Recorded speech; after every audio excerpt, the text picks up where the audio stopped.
Two young people push through the forest together, and the girl clutches a bundled baby to her chest like it's the only thing that matters. They sink into their seats and the young man snaps, "So you're really going to leave the child, right?" The girl lets out a heavy sigh, like she's asking herself how many times she has to repeat the same thing. That kid's been cursed, and no matter what, they can't walk away from it. The girl shoots back that her black hair and black eyes are just coincidence. Then the young man blurts that the black color is the evidence that he's cursed. They stare at the kid, peacefully knocked out, and the moment they think about raising him, the future of their village starts to feel like a wild gamble. The young man blurts out an apology for yelling, then admits his love for the child is real, messy and hard as it is, because with a village like theirs, nobody knows what fate will hit next. The girl yanks the child into her arms, gripping tight, because the young man is dead right. This is the king's order, and it brooks no debate. She clutches the boy close and whispers that she's incredibly sorry. A magical misty forest swallows the air in thick fog. Magic hangs everywhere in the haze, and with monsters lurking in every shadow and visibility barely holding on, this place is downright terrifying. Only a handful of people dare to set foot here. Everyone else stays away, because the only ones who risk it are illegal traders and adventurers hunting monsters for their loot. The young tuner leans in and admits they've finally hit a wall nobody's ever crossed, then asks the killer question, will they push past it? Karma whipped around to his companions, still sane, still alive, and demanded, "So, how much magic and supplies do we have left?" Sane snaps back that he's got only about 60% of his magic left, and he still has a couple of healing potions. Tizza says he's sitting on 70%, and if they pool everything together, they'll stretch it to roughly 3 weeks. Carmen nods and pushes, "Let's keep searching." He tells everyone to stay on full alert, because nobody here really understands what this place is hiding. The second they spot something sketchy, they report it to him right away, and then out of the darkness, a faint glow suddenly blooms. They spot a tiny monster right away, but it doesn't feel dangerous at all, and standing beside it is a heart-shaped fruit. Adventurers who crawl out of this forest always clutch this fruit, because the young man heard it somehow makes up 20% of the country's whole budget. The monster snarls and lunges at them, and they shout to Tumora, "Cover our backs now." Tumor nods in agreement, while Tissus plots to tear it down. She hurls wine magic at it, sharp as a wind cutter, then the monster lets out ugly, grinding sounds. Sign is ordered to guard the fruit, because if they slip up, everything will be for nothing. The young man roars for Karma to rip into that spot, and he's got Saiyan backing him up, ready to strike with him. Karma slams into the monster, yells "Tumor," then unleashes magic that fires a sharp, quick arrow right into the air, boom, sending everything flying in an explosion. The duo's double attack rockets straight at the monster. The monster lets out these weird, chilling noises, and then crashes down like it just got the life knocked out of it. Karma cracks a cautious question, "Did we pull it off?" Tumor answers flat out, "The monster shows zero signs of life, so yep, they won, and the fruit is still perfectly intact.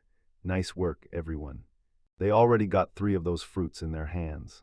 TISIS can't even wrap their head around how much cash they're about to rake in. Each fruit is worth a jaw-dropping 20% of the country's budget. But even then, they refuse to gamble again and hit the road back.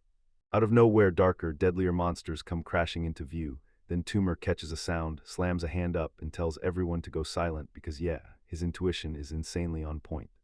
Tumor whips his head toward the voice and it comes back like a warning. He's got wicked reflexes too. Then the voice clicks out the truth. Margaret doesn't look like she's here. The adventurers lean in and demand, "So, who is it?" Suddenly they spot a dark-haired, dark-eyed young man perched on a tree branch. Then the question hits them like a punch. Is he cursed? They clock the boy's jet black hair and eyes. Something about him screams curse, no doubt. But once you're cursed, life never lasts, no matter what, so maybe he just slipped into a costume and fooled everyone. Tizzy stares at him and snaps, "No way, I couldn't possibly end up in the forest dressed like this. That's not normal." The young man points at the monster and demands, "Did you guys kill it?" The young man keeps going, insisting, "We couldn't have killed it without real skill and magic, so that means we're not amateurs, we're skilled adventurers." Carmen nods. These guys are top-tier rank adventurers, and they've come to snatch that precious fruit. The young man snaps his arms across his chest and proclaims, "This is my turf, so get it straight, you're the vandals here." So he snarls that they should drop the fruit and get out of here. Say the word and he'll spare their lives. Then Tumor shoots back furious. Tumor snaps and yells at him to lay out the plan right now, because they fought fair to steal that fruit for themselves, and the others back him up 4 against 1, while the young man knows he's about to beg for mercy. Why should anyone trust their words? They're standing right in front of you. The young man snaps, "These fruits matter more to us than our own lives. and the tumor goes berserk, spitting out even more rage. They think the kid's just some run-of-the-mill bandit, and the adventurers practically begged him to stay away. But now they're rolling out the feel-bad excuse, so they'll knock him around and drag him straight to the guild. The young man stares them down for a beat, then spits out that they've picked death right before he starts to speak. This young man keeps reading the spell, and Karma yanks his hand over his eyes. So tell me, is he really about to summon something? Karma slams the command to attack, all while he chants his spell like he's about to unleash the end of everything. Zane shoots her magic staff forward to bar the attack, and Tumor snaps a fast arrow right back. The arrow slams straight into the young man's stomach, but he doesn't flinch at all. It doesn't slow him down one bit, he just keeps reading the spell like the hit never even happened. A ghostly spirit materializes right beside the young man. The young guy in the hat screams, "Everybody hide, deadly hellfire is about to drop." He's not sure this spirit call will even work, but he has to believe it'll hit the summoner, so Sane fires the spell, and scorching flames swallow the young man whole. He smirks like he owns the place, because the truth is, that guy isn't even that strong. Now he's basically ready to be roasted meat. TZ tries to speak up with a shaky voice, but Sane never wanted to end his life. Tuna fires back, saying the young man just dodged every hit, and Sane somehow had it all under control. Then Karma tells them to take a slow retreat right now. Suddenly a weird sound slices through the air, so they whip around where the young man was standing, and as the spell's fog finally clears, the adventurers freeze, staring in stunned confusion. The spirit, heartbroken, tells the young man that the trees are gone, burned down to nothing. They're done being held back, no restraints left. Karma realizes a talking spirit is nearby, one that somehow shut the flames down, so yeah, now he's wondering, is this some big shot? The kid asks, and honestly, who cares? The spirit swears the adventurers stormed in to wreck its home and slaughtered their family, and then it snarls that none of them are getting out of here alive. Tumor whips around in full shock. Karma screams that they can't beat them, then whips around and begs Tissus to fire the teleportation stone, because they have to vanish right now. Karma grinds his teeth with relief that he grabbed this stone before stepping into the forest, because this spirit isn't in their power range. They've got to haul him straight to the guild. Tissus snatches the stone, but before he can even finish his sentence, time runs out. A cold voice booms out that it's not letting them go, ever. The dark-haired young man's hand slices straight through Tissus's chest. All the other adventurers stare in stunned silence as everything unfolds. The young man yanked his hand free and snatched the teleportation stone, because he just knew the people who came here would take it with them. The adventurers freeze in horror and scream their dead comrade's name as if the world just snapped. Sen's eyes are glued wide open. She doesn't even feel the spirit creeping up behind her. She murmurs that Sen likes to play with fire, but does she realize what it means to burn alive? The spirit vows to carve his soul onto the road of suffering for what he's done, then dares him to burn to ash. The spirit blasts with fire, then the last adventurers shriek in pure despair, and Sen gets swallowed by a massive wall of flames. The flames die down, and all that's left is the spirit and her charred corpse. Then she declares that he'll never resist again. Sina's still alive, weak, trembling, and moaning in pain as she begs, "Please help me." He lunges toward his companions, arm outstretched in pure desperation. Tuner's scream tears through the air, and despair crashes down like a tidal wave. A young guy suddenly shows up beside him and tells him, "Stop screaming like that, you're not helping." Then he presses the truth. They dressed themselves up as heroes, so why can't they even face death now?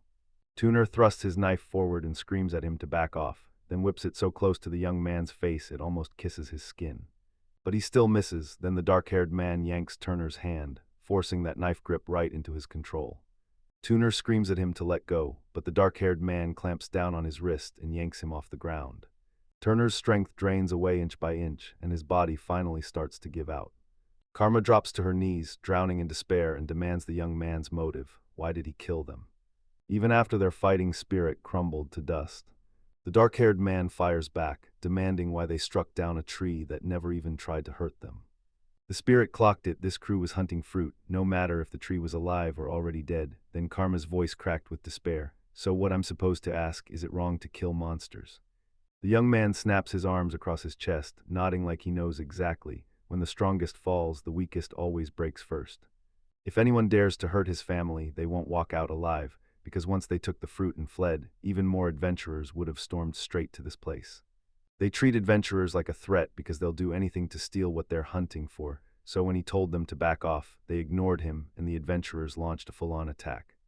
They shoot each other a look, then the spirit snaps back that they can't just sit there while their homes get wrecked, because karma is about to come back for her friends. The spirit unleashes magic, tells him to stop fighting, and promises she'll make it painless. After it all ends, the spirit locks eyes with William, the young man, and tells him she's burned every single adventurer's body. Then William grins, thanks his sister Hinori, and lets out a breath of relief. He tells her to head back home without him, but she refuses to leave. When he presses her with why, Hino flashes a smile and says she hasn't been alone with him in ages. She leaned in and begged, let's go home together, like this was straight up a date, and William nodded yes with a grin.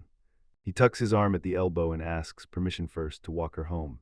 Then Hinori clamps onto his arm so fast she can't even process that Will really said yes.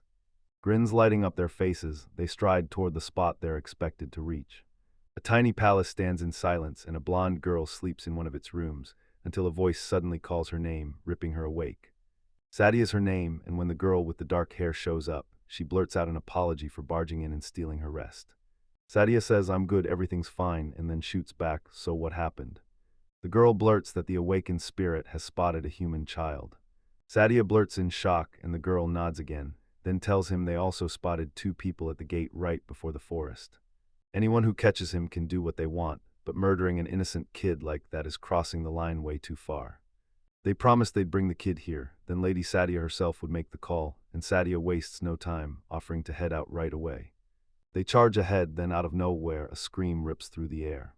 It's the girls' thrilled scream as they crowd around the kid, spotting that bright smile, marveling at those tiny little fingers, while the whole line of them braces to scoop him up in a hug.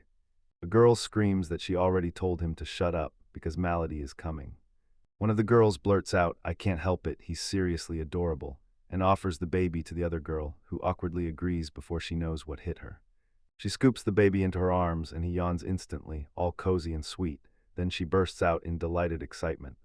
Everyone's totally smitten by how adorable this boy is, and the dark-haired girl quickly tips her head, apologizing to Sadia for all the fuss. But then she clocks the woman's oddly tender expression.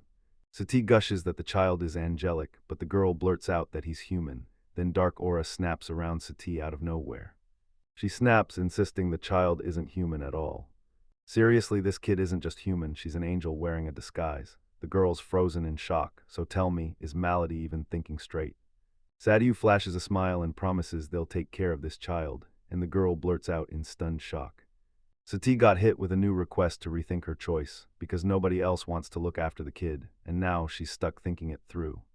Suddenly, 5 girls crowd in, begging to take care of the child, and Sadia cuts them off mid-sentence with a sharp wave of her hand. She declares, I'll take care of him myself, and the girls instantly blurt out that the empress is way too swamped to do it. The girls keep battling for custody, and Sadia just breaks down, tears spilling like she's given up. Suddenly, the dark-haired girl slams her fist onto the table, her irritation bursting out. If they all want to look after him so badly, why aren't they all doing it at once?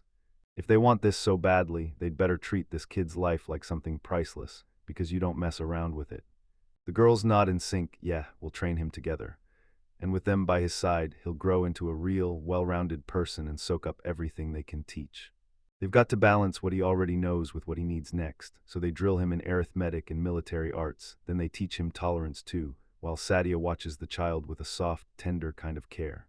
Now William heads back home, slipping past a group of chatting girls. The moment William and Hinori step back in, they spring up grinning like they've just struck gold. They beam at the girls, still clasping hands the whole time. The girls shoot back their greetings. One of them blurts, so are you 2 on a date? And Hinari-style grins like he just won the lottery, saying it's not luck, she only said yes because he asked her out first. And then the spirit lets him press his hand to her chest, and it looks like Will genuinely loved it, because the girls burst into squeals of pure delight. William lets out a soft sigh with a smug, indulgent grin, because she's the one who put his hand there in the first place. Now he's about to run to tell his mother, and that's when they call it goodbye. Kinori can't wait to brag to the whole village about his heroic feat and his date, so Will waves him off and tells her to stop exaggerating. As the young man steps up to the building, the tiny creatures burst over and greet him. Right away, they announce they want to play with him. William shoots back that he has to talk to his mother first, but he swears they'll play right after, so the creatures light up cheering William promised. He bids them farewell, turns to greet the young men, then strides right into the hall. The servant comes running in and says he's swept the uninvited guests right out. Satyam bolts off the throne in a heartbeat, tears spilling from her eyes, and charges straight into Will, then throws her arms around him and hugs him like she'll never let go. She bombards him with questions about his condition and demands to know if he's feeling unwell. Then he swears to her that he's fine, and the village is left spotless, with every trace he could have hidden completely erased. She cradles his face in her hands, and Satyam's relieved smile says it all. Thank goodness he's back safe and sound, but if Will had come back wounded. If that happened, she'd have snapped and gone mad, but the spirits handled it, and that meant Will stayed safe so she could finally stop worrying. One of her servants urges her to steady herself, no matter how her nerves scream about Will, because the truth is, he's been fed only half the story. Sadieska lets out a heavy sigh, climbs back onto her throne, and loudly praises Will for crushing the job. If the adventurers find their village, they'll crash in and attack on the spot, because these people are cruel as hell, and there are too many of them, so you can't help but picture what they'd do to her children. Will tries to stop it, but the young man insists he doesn't deserve this honor. Then Sadia cuts in, tells him she'll grill him for details later, and orders him to rest for now. Will nods hard and thanks her, then clicks the whole thing shut. His report is finished. Then he calls her Mom, and she greets him back with a soft, tender smile that melts the whole room. He also steps up to greet Jenny and Minnie, standing on either side of the Empress, and the girls greet him right back. This is everything he's got, his family, his friends, and the village that raised him. And he'll stop anyone dead in their tracks, no one's getting a single finger on them. Night smoke curls up from the fire as people huddle close. Nearby, a harnessed horse waits while a bound girl sits just out of reach. The man flashes a grin because somehow luck is blasting in his favor, and suddenly he's the one catching an elf of all things. After all that grind, they're ready and desperate for their reward, but the elf girl just won't talk, staying stubbornly silent. This time, luck finally struck, jackpot in their hands, and they're getting paid the way they deserve. Still, one guy panics, thinking they won't make it out of the forest alive, but he's told, calm down, they'll take the usual route. The man slams into another bound girl and snaps that it was a mistake to bring her along, and she breaks down with tearful pleas, begging him for forgiveness. The elf girl shrieks as the man swears he'll only leave her alone if she doesn't fight back. Then he twists it, bragging that he only kicked her, not hit her, because she's expensive. Unlike the elf girl, she's a total failure. Nobody's going to lift a finger when she dies. A woman her age should have had some muscle and pride. No one wants a fragile weakling like her, and the man lashes out and kicks the girl again. The elf snarls through clenched teeth, and the man coldly snaps that he could have just sold the girl into prostitution. Then the elf shot an apology your way. She glances at the girl beside her, even as the lilies keep on chatting away. Suddenly, the draft girl snaps her head toward the bushes, and hears a rustle, then spots a snake staring back at her. The Empress's castle erupts, sparks crackle, the walls rumble, and then, boom, William surges forward without hesitation. The young man battles the spirit in close combat. He lunges in with a sword swing, and she snaps up magic to block every hit. William grunts with satisfaction, slips past her strike, and lands right behind Hinori, locking her in place before she can move. She lunges for the exit again, then freezes because she knows it won't matter. Shoulders slump as she lifts her hands in surrender, and he's already shut it down. She storms off, seething because the spirit has struck out again, just like before, and she can't wrap her head around how William leapt clean over her blazing plumage. William says she always stays just out of reach, then he admits his plan. If he could finally close the gap, he figured she'd crack, panic, and unleash her spell. She crosses her arms tight over her chest, and yeah, she expected it, but William actually choosing to take that risk still knocks the breath out of her. Now she keeps getting beat by him, and it hurts because she's his sister, and somehow she can't reach him or help him. William gently strokes her head, because no matter what, she's still his sister, and if he's this weak right now, how's he supposed to protect her? She spent her whole life shielding him. Now it's his turn to pay her back and protect her right the same way. William keeps stroking her head, and then a nearby voice cracks, "Look at you two, real lovebirds." Will steps up and tells her, "You're the one who taught me to put my feelings into words," and the girl bursts out laughing like, "Yep, he's right." She stares at him with Hinori, and jealousy slams into her. Then she flashes a smirk and blurts out an apology. Jinori blurts out, mortified, realizing how long she's been standing there, then immediately apologizes for ruining the date, because she just needed to grab Will for a minute. Will blurts, "Is everything all right?" She smiles and says, "Yeah." Then Will clocks the truth. He knows the mercenaries crashing into the forest. They usually shrug them off since there's no real danger, but this time they've seized an elf tied to a contract with the spirits. If the spirit knows where their village is, then the elf definitely does too, and that spells disaster. They're probably camped right on the forest's edge, and no one knows when those invaders will strike the village. They have to wipe them out right here, right now, so we'll better be locked in. The second he arrives, he has to summon her, and he pushes the idea to go together. She says it's crystal clear, if he never calls for her, he'll never feel a single ounce of his warmth again. Hinori nods along because their power depends on one thing, how much love he's poured into them. Will finally gets it, but the moment they say they'll go together, the girls gasp in shock like, wait, that means a double date. Jinori clamps her arms across her chest and she freezes. She hadn't even considered that. Maybe it's not so bad, she thinks, but the real itch is way more intense. She wants her body stuffed with his magic. The blonde just stares in awe because Will cooked up this idea in a blink, like a full genius on the spot, and it's seriously mind-blowing. He warned them to knock it off. He'd go out there and catch what they were up to. Then he'd call her back later so her sister could finally rest. He whips around to Hanori and tells her, run this to our mother and report back. Kinori tells the blonde to watch over Will, and she nods hard, promising no one's getting close to hurt him. Will bursts into motion. Slowly the sun claws up over the horizon as a wagon packed with people rumbles down the road. Up in the tree, the young man spots the cart below, and his eyes lock on the chaos. 12 mercenaries, 2 hostages in chains, and who looks like the whole crew's leader. He spots a man he's sure is the group's leader.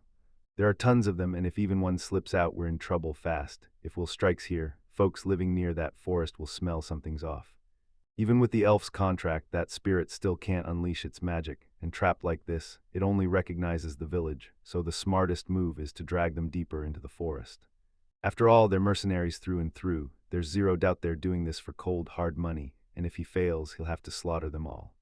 Will gets why it's for his village, but the thought of killing people makes his stomach twist. Then the mercenaries spot someone coming their way. They yelled from the wagon, ordering everyone to get ready for battle. Then the prisoners snapped rigid with fear. The young man calmly lifts his hands and blurts, relax, there's no need for this. With a weird, nervous grin, he insists, I'm not your enemy, and the stranger's jaw drops as he realizes he's a rejected child. The mercenaries huddle together and swear, no rejected child stays in his forest. This isn't some monster, he's just a kid who dyed his hair to spook everyone. And deep down, they're not trying to save him, they're only trying to scare him. They snap their weapons toward the young man, not caring who he is, so if he wants anything, he'd better talk fast. The boys spotted them vanishing through that foggy forest, so tell me, do you really think he saw them and still thinks they'll just let him walk away? The mercenaries snap that they're not letting him slip away that easily. Then the young man grins, because he's got a killer proposal tied straight to their line of work. Even when it drains every coin from his pocket, the mercenaries still burst into laughter, and when the proposal hits, the man just smirks like he's already won. The man barks orders for mercenaries to swarm the boy, and if he so much as moves, boom, they're cleared to kill him. So this guy just listens, because if Will says something dumb, his life ends right there, and if he hates the boy's proposal, then that's it too. The boy gives a quick nod, like he's locking in his answer. He rips open his bag, and inside, shimmering jewels glitter from every corner like pure treasure magic. The mercenaries freeze in shock, mouths hanging wide open. Will decides he's done with this, he's gonna break off and check his back. The man stops dead in his tracks, barks for them to keep their eyes on the boy, then turns to Egil and orders him to find out what's inside the bag. The old man shoots back that there's nothing sketchy going on here, just jewelry and gold. The man's jaw drops because if their elf is worth the same, he can't help but demand what kind of offer the boy has. The leader barks for everyone to drop their spears and fall in. He thanks him, blurts out his name, and then introduces himself, an adventurer who summons power. And he leans in and asks, what's your name? Reads the name, this guy's a ruthless slave trader, and right beside him stand mercenaries, hired and paid to keep him protected. Then the young man grins, steps up, and asks if he can call him Mr. Reed. With a grin spreading wide, he leans in and asks if Mr. Reed wants to get into spirits. The man blurts in shock, you're back again, and Will keeps going, confessing he can't stop thinking about the perfume the summoner uses. This time Will trekked into the forest because he finally cracked some intel. High-ranking spirits are said to live here. The man stared at the boy, totally stunned, like he couldn't believe his eyes. Will flashed a grin, and you could tell he'd just been hooked. This young man is desperate to sign a contract with as many high-ranking spirits as he can, but right as he tries, the monsters lurking around him shove themselves into the way again and again. Will realizes signing the contract puts him way too at risk, so he begs for protection while it all goes down. And just when you think that's it, he can sweeten the deal with a bonus too. After he signs the contract, the fate of this village is totally in their hands. His eyes snap wide like he just saw the impossible happen. So yeah, every treasure in this stash is the payoff for the deal Will's pushing for, and it looks like he'll do whatever it takes to seal that contract. But there's one thing Reed still can't wrap his head around. Why wouldn't Will's fellow recruiters trail after him? After all, that would cost way less. Will nodded, thinking the exact same thing. Has this guy even heard of the A-ranked team, Ishinaki Makin? Word is they're still stuck somewhere in that forest, and now panic's spreading fast, so people just shut him down and denied his request. He had no choice but to plunge into the forest alone, but he couldn't sign that contract safely, so he turned back, only to run into them by accident on the way. This is the cursed forest everyone whispers about, the one that wiped out a whole A-ranked team, and somehow they're the only ones left. And yeah, the mercenaries kept their guard up, because this forest doesn't forgive mistakes. So yeah, they need to know he's got a dependable partner. Left on his own, this young guy can take on 2 or 3 monsters, easy, and if they doubt him, he'll prove it. Reed nods in agreement and tells him to prove it. Then the young guy clears his throat, steels himself, and gives a firm nod. He spits out the spell's words and the air starts to crackle. He calls forth the yellow-throated snake, Zemian Garcinia, and just a second later, a fair-haired girl steps into view before him. He blurts out in shock, "Wait, is this the spirit?" Will says she's his partner, she's a spirit of the earth, and her name is Radio, and the men just stare at her in awe. Suddenly spells rip through the air, and one of the hostages finally breaks free, blasting them with vicious water magic as they come under attack. Then the magic streaks straight toward Will. Radia slams her barrier and stops the attack cold. Will can't wrap his head around his own power, and it looks like that girl has a strong bond with the spirit, because the elf snaps, outraged. How dare he? How dare that young man blurt out the village's secrets? Does he not realize what's coming the moment its existence hits the world? Will let out a heavy sigh, because if she'd kept her cool, this would have gone down smooth and easy. Will snaps, "I don't care, I'm signing a contract, and all that matters to him is one thing, whether it pays him off or not." The girl grits her teeth, furious and unmoving. He realizes there's no point trying to explain it to her. Reed roars at him to snatch the girl without a single scratch. She's his prized treasure. The mercenary flashes a grin and promises the young man a hefty reward if he follows through. Will says he doesn't need his reward, but he's wrong. This job demands compensation, and the reward stays with him right up until he finally signs the contract. The man blurts out yes right away. That man is betting everything on him, so when the Will boy hears his promise, a bright smile cracks across his face. The elf roars out curses at him and lunges in to attack again. This time the young man turns to Radia and demands she step in and play along. She slams a ground prison down like a trap. An earth prison snaps into existence out of nowhere. She shuts the girl in like a trap. The elf shrieks it's impossible, and Radia can't take her eyes off her. How did she pull that spell off so fast? The young man whips around toward Radia. They can't grab her if she snaps that cage shut, so he demands they hogtie the prisoner's hands and feet, gets quick nods all around, and then calls down an earth bond. The elf pleads with the girl not to hear him out, then turns to the young man in crushed despair and demands, what on earth did he do to her? At the very end, the girl's mouth is gagged, and Will closes in on Reed. The man truly believes it will happen. Rita couldn't believe it, but she actually smashed her way out of the handcuffs. Will leans in and asks if she's the spirit's owner, because her spirit is so fierce it can snap the handcuffs in seconds, but Radia is on a whole different level, and she's stronger than that. They clasp hands, and just like he promised, the man steps in to accompany Will. The man flashes a grin, like we just met for the first time, and he's already clocking us as future business partners. Will tells her to save it and talk about it later. The man whips around to his companions and demands they treat Will like a savior, no disrespect. Then he signs the contract, and just like that, they're bound to be his companions. The mercenaries can't resist joining forces with anyone they believe in, and once their heart and will stay locked in, nobody has the power to stop them. At last, the man snaps and decides to act, then he whips his gaze to the hostages. He charges right up to the elf. Reed glares at her with raw resentment. She wanted to run, so fine, she's better get ready to pay for every second of that escape. Once the trip ends, he'll hand over the power to decide how to punish her, and if she's furious, she can rage at her own dumb choices. The girl trembles just a little, but it's enough to give everything away. Reed bursts into loud laughter, and the girl drops her gaze. They jolt along together in the wagon as the mercenaries chat and banter, while Will keeps his mouth shut and stews in silence. They pushed on down the path, and Reed strained to spot any monster. Nothing showed up at all, like the beast's spirit was keeping its claws off the road. At last, Will realizes they've finally reached their destination. Every mercenary leaps out of the carts and crowds in behind Will. ready for whatever's coming. Reed smirks, already picturing the moment he signs that contract, because the second he does, his power turns everything into a fortune. Will announces he's kicking off the contract ritual right now. Everyone here better stay on high alert. Everyone crowds around Will, locking in a tight circle, while that guy lingers by the wagon with a smug smirk. Will whips around, locks eyes with Radia, and shouts her name. Then he coldly orders her to kill everyone, no mercy. Just seconds later, a gigantic snake slithers in beside them, like it's already hunting. It gobbles up one mercenary after another, like nothing stands a chance. Radia tells the snake it can finally doze off after it's finished, and the snake immediately curls into a tight little ball, while Reed just stares in stunned disbelief. Reed's still frozen in shock, he can't even process what just happened, and now he's staring at the real question, what did Will do? The young man twists the torque knob, and Reeves' mind instantly snaps back to his cruel order, kill them all. No way did Will start plotting to take them out from the very beginning. Reed trembles like crazy the moment he locks eyes with the gaze staring straight at him. The young man keeps staring him down, unblinking, and then after a beat the man crumples to the ground, dead. Will's left staring, genuinely shocked. Will jolts in surprise and blurts, "Wait, you're really dead." Radia slides up beside him and snaps back, "No, looks like he was terrified of you." Radius grins and tells Will she loves seeing that reaction on his face, especially with his size, and she doesn't care a bit what anyone else thinks of him.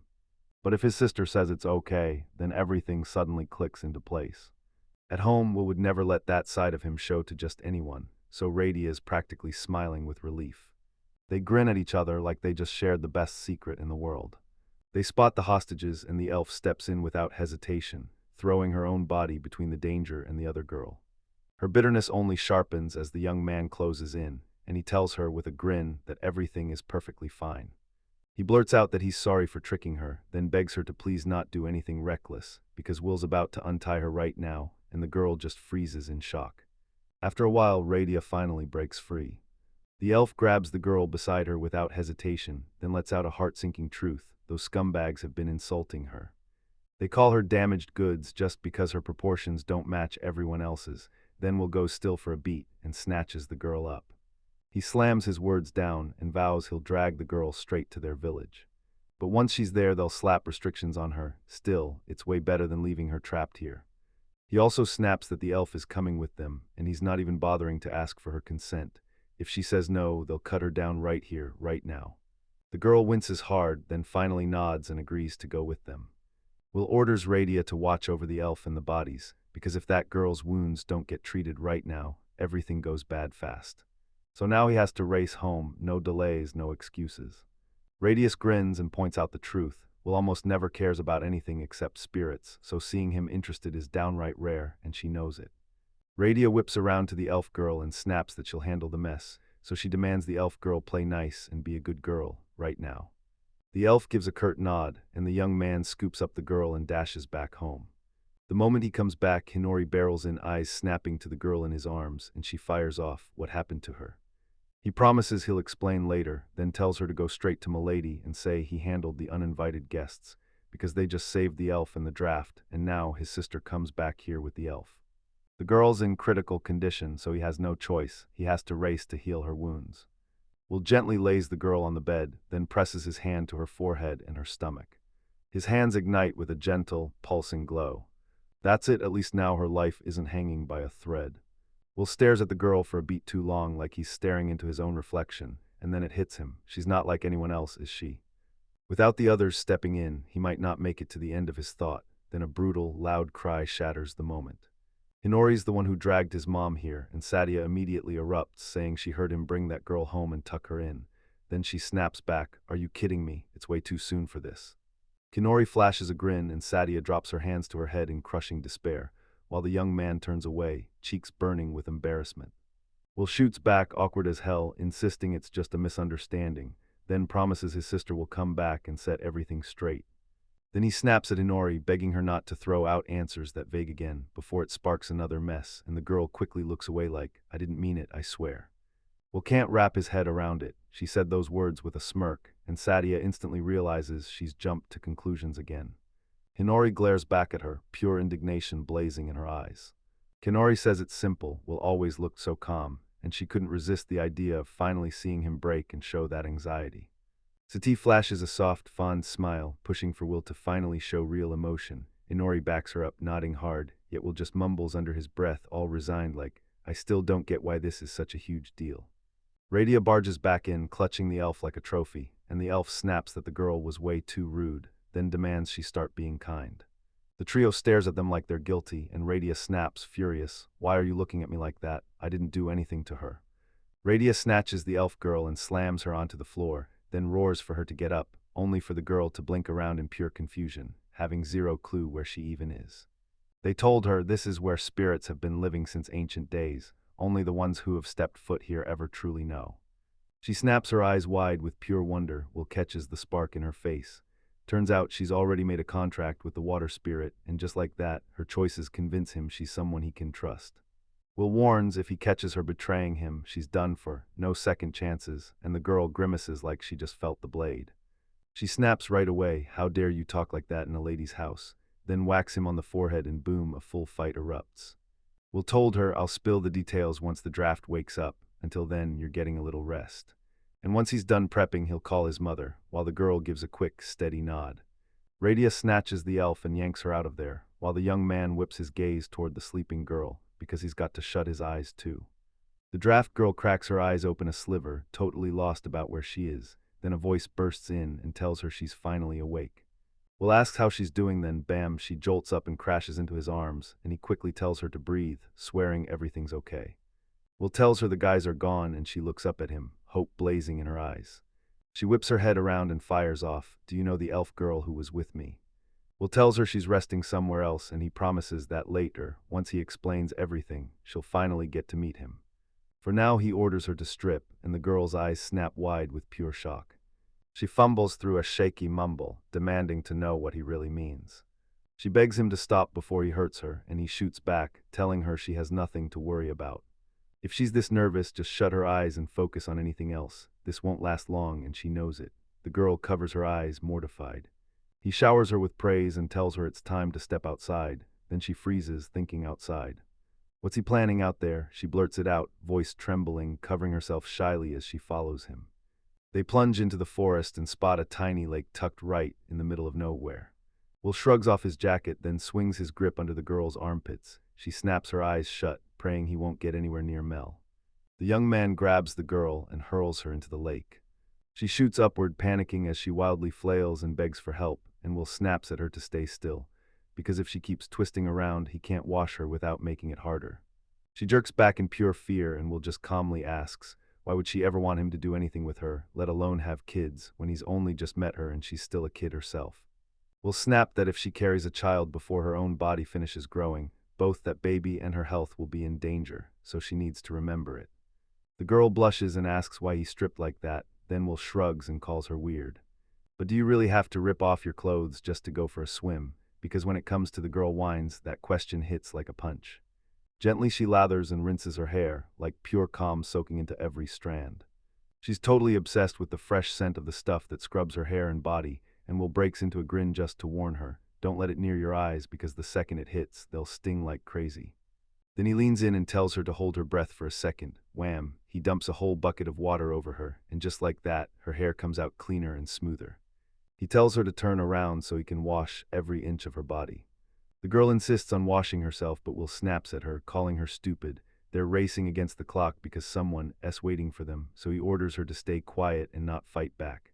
At the end, the young man lunges at her with soap, then helps her scrub clean. He hands her a fresh set of clean clothes and tells her to wear them, at least for now. Will finally demands they're done, then shouts that everyone has to show up early today and to use magic. Tiny creatures pop up in front of them and stare at the girl like she's the most interesting thing they've ever seen. The girl stares in shock. Fairies, right here. They're not supposed to show up in public, but somehow today they've slipped out anyway. She locks eyes with Will, frozen in place, completely mesmerized. There's something painfully kind about his face, and she swears she's never seen anything like it before. He gives the fairies a quick wave goodbye, then tells the girl, come on, we have to go. They're counting on us somewhere else. The girl keeps her eyes on him for a few beats, then sprints to catch up in seconds. They slip into the room, and the young man blurts out an apology for making her wait. Right away, the girl spots the elf. With a joyful grin, the elf barrels toward her. Then the girl slams into her and knocks her clean off her feet. Radia snatches Drafa by the wrist and begs her to slow down as her rage flares. Then Inori steps in and heads straight for the elf. Will spots that they're both okay, steps in and introduces himself, then drops his name and the name of his mom, the Queen of Spirits. He insists he wants to talk to them, but first he grills them for their story, and the elf can't stop staring, baffled that humans even could be children of the Queen of Spirits. Everyone whips their heads toward them, desperate to see what happens next. Maldina the elf goes first. She thanks them for their help and introduces herself. Her name's Maldina, and she's an adventurer who keeps moving from one place to the next. Draft whips out a name, Canaria, and the moment she's introduced, you find out she's traveling alongside Maldina. Will snaps that there's one more, then begs her to stop hiding, because he can't stand playing like she isn't there, and he's sure she won't just stay silent. The spirit confirms it, he really can see her, even after she tried to hide herself so only Maldina would. Then she beams and thanks him for stepping in to help her charges. She's a water spirit bound by contract to Maldina, Misery, a spirit who should have stayed fairy-sized, only to grow up anyway, and now she's got almost no magical power to back her up. Sadia's eyes widened when she realized Will had brought someone along with him. She couldn't believe it. The three girls' eyes shine so bright it's unreal, and she can't help but wonder if exposing them is a move that won't blow up in her face. Sadia strides up to Canaria and gently strokes her head. Like Will warned, something's clearly off, because the flow of magical power has been thrown out of rhythm. Will felt it the moment he started healing her. When he poured magical power into her, it didn't flow through her whole body like it should. Seeing that, Canaria nodded, because the same thing had happened before when the girl's fever had raged on for days. Will realizes he's living the same nightmare he had as a kid. This disease shuts down the magic in his body so it can't flow right, and for most people, the fever is the end. Even if they somehow scrape through alive, their magic power is crippled, their movements get slowed, and all that raw physical strain burns them out fast, so they can't grow right. Canaria watches William and says he's finally growing right. Then William snaps back that the disease isn't doomed at all. It's curable, you just have to bring the original circulation path back online. His family pulled him through it all, and he still has no idea how to repay them. The girl fumbles, awkwardly clapping her palms to her chest. She woke up feeling amazing, so does that mean something big is about to happen? Will leans in and finishes the thought. He's already put her magic circulation back in place, so she won't burn out so fast anymore. She'll need a little time to fully get back on her feet, but right now she's overflowing with happiness, and she thanks him from the very bottom of her heart. Sati fires off the question, what are you all planning to do next? And yeah, she can't do everything you ask, but she's determined to make sure you leave feeling awesome. Maldina fires back that she's not done adventuring. She craves new, fascinating places, so every trip teaches her something fresh and makes her life feel worth it. Kanari fires back that she wants to hit the road with her too. The spirit bound by contract to Maldina won't leave her side. Where she goes, it follows. Sadia snaps his gaze to Will. She wants nothing more than to give the girls everything they're asking for, but she can't just toss them out there alone into the outside world. So she wants them to go together right now. Sadia tells Will to watch the girls and walk with them. At first the girls are upset, but the moment they hear it, their faces light up and joy floods in. Then she demands he bring himself back alive, no exceptions. Will nods immediately, ready to follow her command. He bows low and humbly obeys Lady Sadia's command. He whips around to the girls and tells them, tomorrow morning we're doing this trip. Silence crashes over the reception hall for a few tense moments. Suddenly Sati's peaceful face cracked, tears flooded her eyes, and Jenny snapped her eyes open in shock. Sadia's sobs tear through the room, then Will turns and walks out. Jenny and Minnie rush in to soothe her, because this whole blow-up is the same problem they tackled yesterday. But even so, she's going to miss him like crazy, and Will launches on his journey. One of the residents straight up tells them, if anything goes wrong, come tell me, and promises, you can come back whenever I'm free, once I step out of the village's protection. Then they just nod like thanks then. Out of nowhere, a monster lunges from behind Will, but he slams into it with one brutal strike and knocks it clean away. The girls stare at William like he's built out of pure power, and they even clock that the forest monsters look almost harmless. The spirit clocks that William's ice cold, and he just grins. I've been dealing with the forest monsters since I was a kid. I know exactly how to handle them. Maldina can't wrap her head around it. How could he not stop those mercenaries immediately? Will realized the mercenaries were gunning for his family, and the real nightmare hit next. If he let them live, word would spread and the village would be exposed, so he wiped them out. Will snaps around and demands, Hinori, what are you doing here? It looks like she's been caught red-handed, but William insists she never even bothered to hide it. The girl realizes it's her brother's first time out of the forest, and the poor kid is trembling with nerves, so she decides to walk him all the way to the exit, and William thanks her. Will remembers it's patrol day, and Henry is supposed to be there, so when the girl awkwardly waves him off, she insists everything's totally fine. She begged her sister, Diana, to step in for her, so that young man wouldn't have to worry for a second. After a while, a wild tingling crawls through Canaria's body, and the young man tells her, "Hold on, this is going to happen every single time until you're fully healed," so she has to stay patient. She has to sense the magic pouring off him, racing through her like fire, mapping her own flow of power, because that's what makes her body strengthen faster and stronger. If Canaria is really headed out with Maldina, she'd better toughen her body first, because as soon as she nods, Nari suddenly steps in and calls her name. She says from the outside it looks like William and Ku are just having fun, and the moment the words hit, the girl blurts in pure embarrassment. Canaria snaps that William is only treating her, and Inori bursts into laughter like she already knew. William locks eyes with Inori, then whips around to face Ku. If she's ready, he'll train her from the ground up, body-strengthening basics and killer self-defense moves. For now, Will can't get her to dodge monster threats as fast as he can. She'll only catch up a little later, and Canaria agrees. She's really hoping he won't make it hard for her. She's totally on board with it. Ku's already convinced she's about to land in trouble again. She can't fight, period, and she's desperate to get stronger so she can protect everyone. Once Will starts teaching her, she'll have to rethink how she talks to him. Hinori lets out an odd breath, so will Kuna finally become William's student. If that happens, she gets to call him teacher or even master. Ku tells him to call him master. William tells her to call him anything she wants, and it doesn't bother him one bit, because her treatment's finished for today, and Gunaria beams as she thanks him for his help. Then she bolts off to Meldon, and the young man can't stop thinking about his nickname. Inori starts laughing, says she's glad the pretty student is here, and immediately tosses him a fresh new nickname.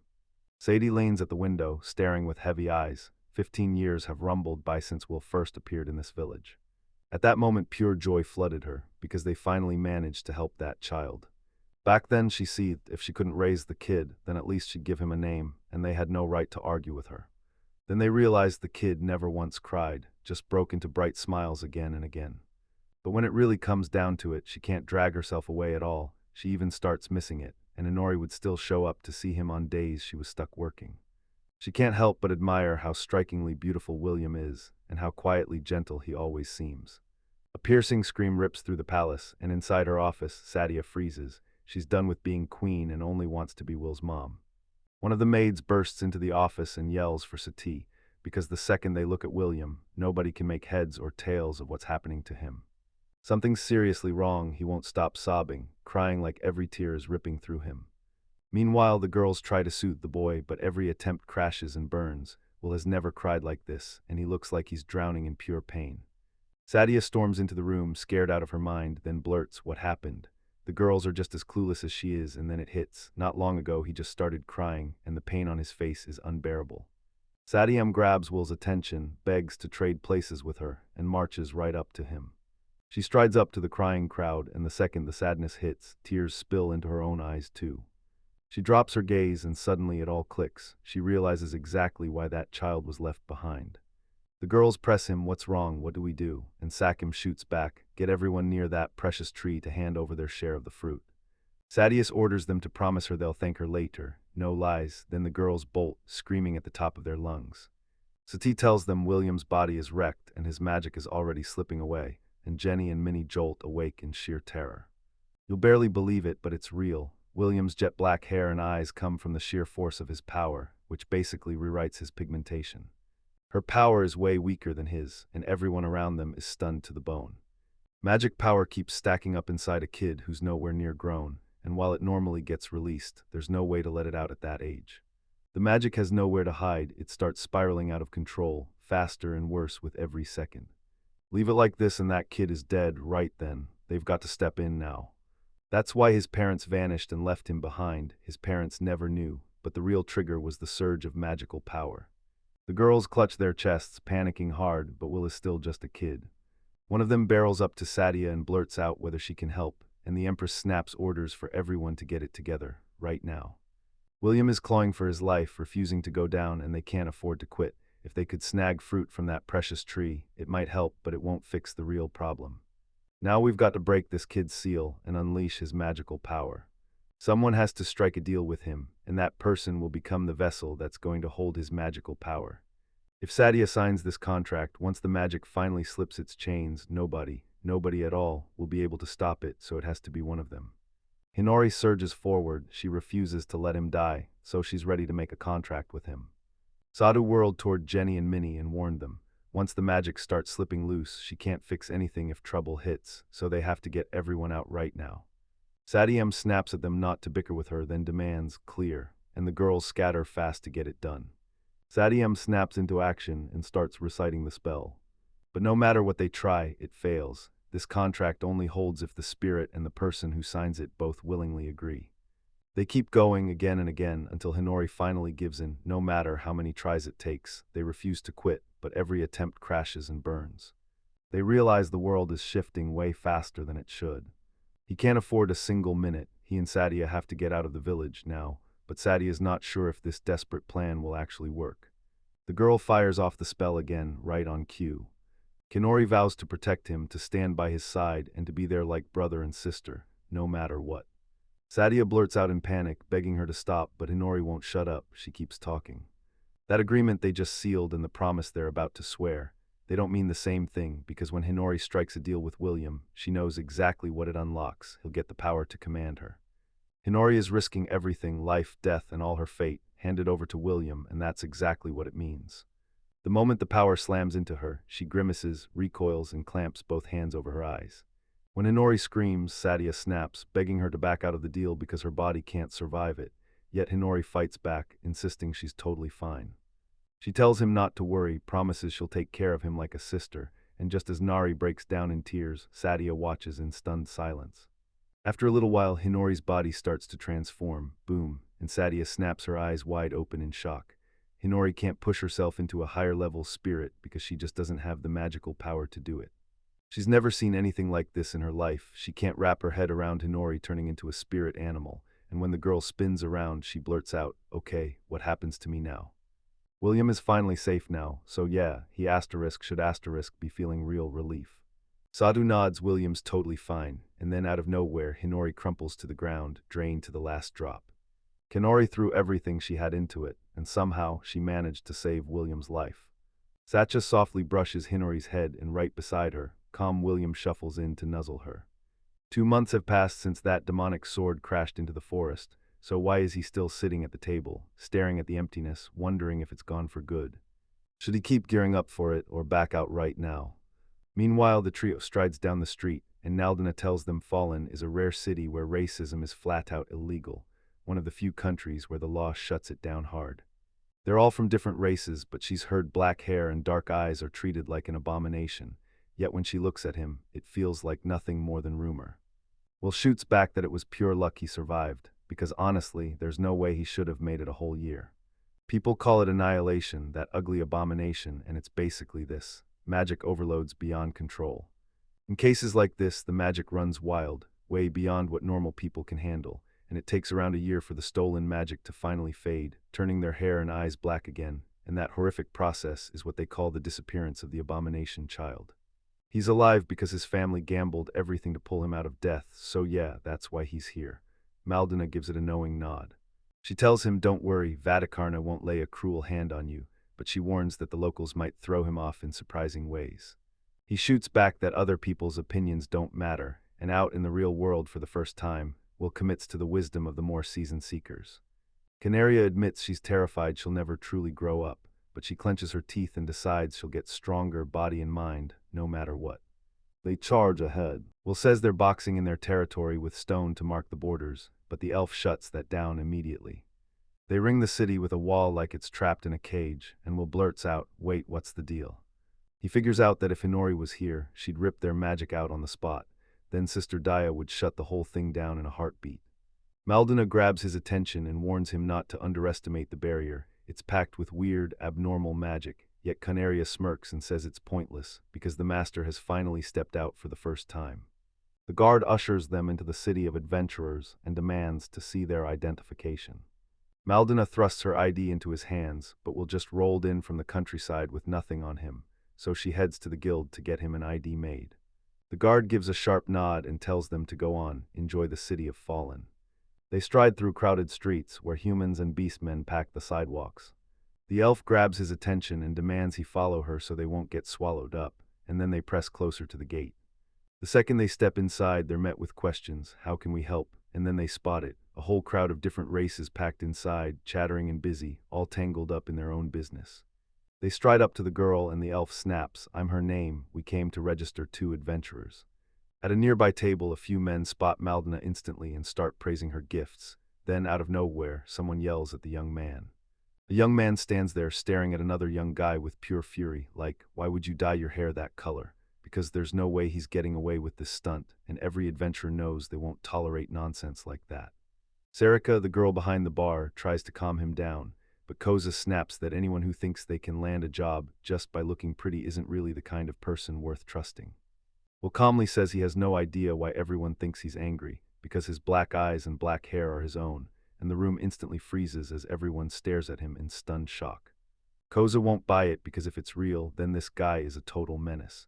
And tell me this, how are they letting someone dangerous live right in their town? Maldina steps up and snaps, "Stop talking about my friend like that. Yeah, it's true, but the master is anything but dangerous." Koza smirks at his team like, "You just don't get it," and before he can finish, Maldina cuts him off. Everyone knows, period. Koza's eyes fly wide with disbelief. Are they really saying he's a nasty kid? They knew how lethal he was, and they still dragged him to the city anyway. Tell me, do they even realize what they've just done? She shoots back that none of it matters to her, because if Will really is who they claim, then how could he even exist in their world? Koza snaps, "Don't regret it." Then he leans in and says he's leaving the city soon, because he refuses to die here.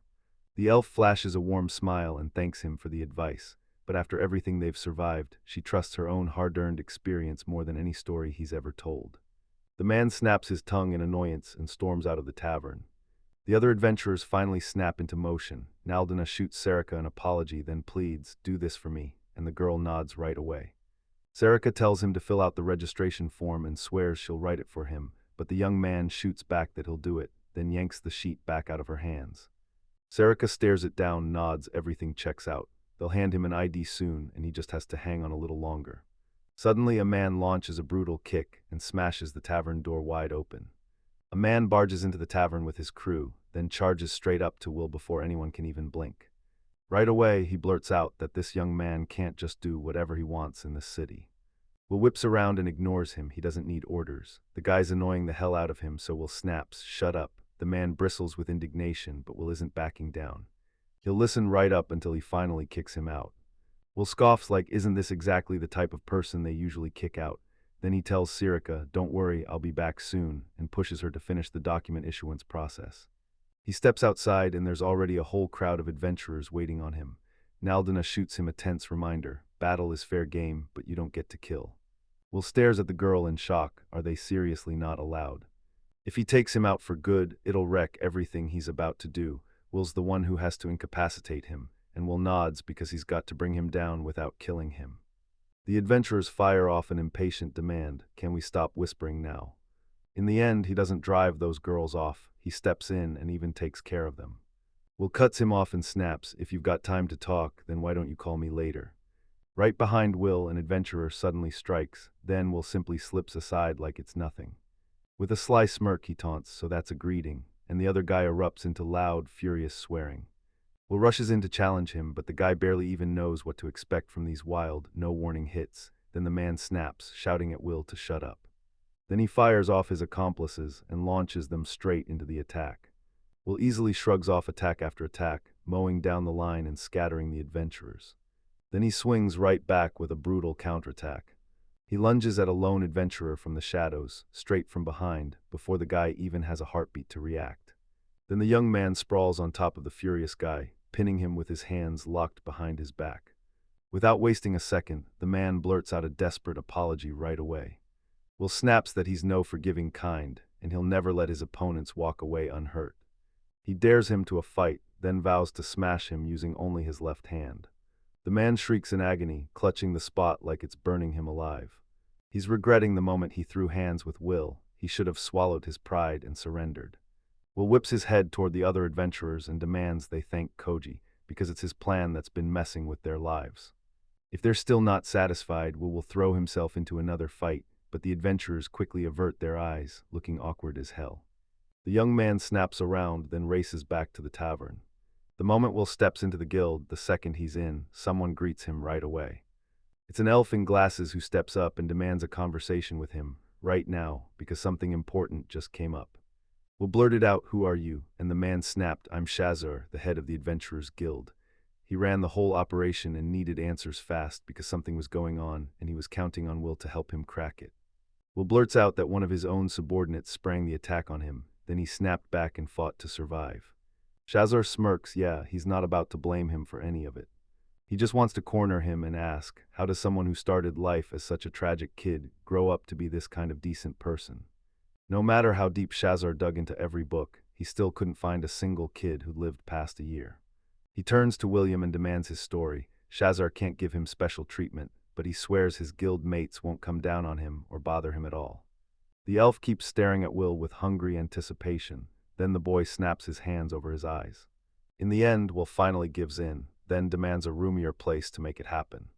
To prove the story's true, let's take it outside. No doubts, no excuses, and the elf nods, saying they've got a training camp they can head to. He even begs that if anyone wants to hear his story, they'll just let him tell it, and honestly, repeating the exact same thing over and over is brutally hard. Even if some of the willing can't stand him, let them listen anyway. The elf gives a quick nod, but he asks for a little time, and the young man shoots back, "Everything's fine." He demands, "Tell me when everyone's ready." Then he hunkers down and drills the guild info he needs, right as Shazar whips around to face Saracha. He tells her to grab tea and sweets, and once she nods, he swears he'll stay close while she meets the important people. Saracha shakes as she hands the young man tea, still reeling from how he smashed those adventurers, and just when he settles in, the elf storms back with reinforcements. The young man stares at them like he's unsure where to put his hands because they've all gathered to talk. Shazar nods, but this crowd is so prejudiced against him that it practically burns in the air. Will nods, steals his nerves, and says they need to hit the road now, asking to be taken straight to the training camp. The elf barks an order for everyone to follow, and the adventurers, without meaning to, snap their heads toward Will as they trail behind Shazar. Will is convinced the outside world can unleash serious trouble fast. Everyone crowds into the training camp, ready to start. Will kicks off his tail, answers every question, and tells them, "Don't interrupt me while I'm talking." People whisper that this kind of kid is overflowing with impossible magic, and when their eyes and hair shift colors, it's because stacked up spells are rewiring their pigment. But the tragedy comes fast, since their power turns wild, slips out of control, and that's how they vanish. For now, this is the one thing you've got to know about kids like that. The Beastman can't deny it. After a year, destroying those children feels like it's bound to happen. Will's progress is huge, but now they need proof, real proof, explaining why it happened. The man even admits it's only a matter of time before he disappears, and he's got nothing else to back up his story. Will already knew people would come after him with these claims, but he's tied to someone who can back it up, so he asks, "Can I raise my voice here?" And the elf doesn't so much as object. He cracks open the spellbook and starts reading it. Before they can catch their breath, Hinori bursts into view, and everyone freezes at the sight of the Supreme Spirit, because almost nobody would ever sign a contract like that. The girl steps forward and greets Will. He couldn't hide his relief, she finally answered. Hinori strides up to the girls, greets them, and asks how they're doing, which Will. Maldina and Canaria step up too, greeting the girl and spilling how they team up with Will. Shazar jolts in shock and blurts out, "Wait, are you summoning magic?" Shazar starts guessing who the girl could be, but before he can finish, the young man is about to slam his logic into place. Hinori isn't just some high-level spirit, she's the absolute peak, the top spiritual being on the whole map, and everyone around him can't stop staring in pure awe. One guy bursts out, calling it a total lie. Beast spirits only live in old legends, and he's sure Will, the little brat, couldn't possibly have signed a contract like that. Hinori snaps instantly with raw rage, because the man got the order to listen, and she refuses to let William be humiliated. Shazar wastes no time and demands she calm down and cool off right now. Will's about to step in, shut that down, and make sure the boy never talks like that again. Then Hinori whips around and locks eyes with Will. Will is ready to let this slide and forgive them, for now, and this meeting could totally change how they move forward from here. Canoria finally gives in and lets it slide, but warns, no next time. Shazar immediately blurts out his thanks. Then the talk keeps rolling, and after a little while, Will finally wraps up his story. Shazar can't even process what he just heard, it's blowing his mind. Will snaps a question, "So you'll keep your promise?" Shazar just nods, then warns that getting too close to Will and his friends is flat out forbidden. Sierra, the beast man who fired the very first question, blurts out an apology for not checking first, and swears he'll step in and help the moment trouble shows up. Sim, the guild's production manager, throws out an apology and tells Will he's ready to cooperate. Nanadara, the guild's trade chief, steps in too. He's ready to help with whatever you need. Baselard, the kingdom of Humananon's diplomat, doesn't just speak, he drops a heartfelt apology too. William wipes the slate clean, decides to stay in this city for a while, and plans to soak up everything it has to offer, so he leans on them to get it done. Hinori begs permission to come back and asks to be called again someday, and Will nods back with a bright, knowing smile. He gives Inori a grateful nod and promises he'll lean on her again, then Inori strolls off with a quick goodbye to Maldina and Canaria. She flashes a grin and vanishes in the blink of an eye. Shazar's jaw drops, stunned. There's no way someone with normal strength could pull that off, and the scariest part, he can't believe Will actually did it. Shazar snapped his head toward William, and pure regret crashed through him over everything that had happened. Then he shoves the freshly made ID card into the young man's hands. We'll thank him with a grin like we mean it. They press onward down the street, and Maldina suddenly calls for a break. They stumble into a spot called Wooden Tomery, and the second they step inside, someone's there to welcome them. The cat leans in and says, 5 silver coins per person per night. Unless you share a room, then it's only 4 per person. The cat keeps grinning like it knows a secret, and Maldina immediately asks for a room for 3, for 2 nights, because she and the girl refuse to split up and want the same room. Maldina is about to hand over the payment, but then it hits her, kidnapping, so she freezes hard awkwardly, like her body just forgot how to move. Will suddenly shoved 4 gold coins and 5 silver coins into her hands, begging her to watch them for the next 5 days. The cat straight up declares he's a good man, shuts down any woman trying to pay for him, and instead pays for himself. The cat snaps around and tells them his daughter will show the way to their rooms, then he calls Ruru by name. Ruru peeks out, all shy and trembling, and immediately ducks behind the wall.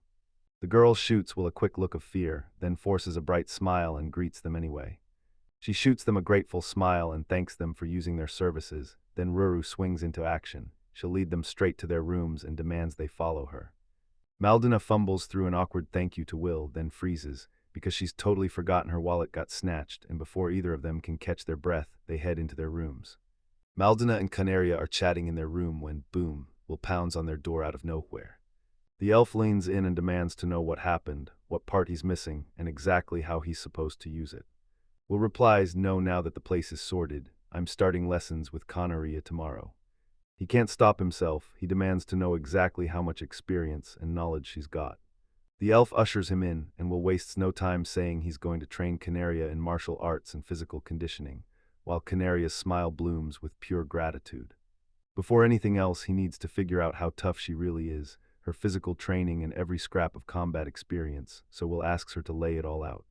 Canaria snaps back that she's got 0 combat experience. During her travels, she didn't fight at all, she just bolted in panic or cowered in hiding. Physical enhancement is a magic that burns magical power to crank up your muscles. Beyond that, she doesn't know a thing, so Will grabs the moment and says, then we start from the beginning. Maldina leans in and asks if the physical boost she uses feels a bit different from William's. Canaria just nods.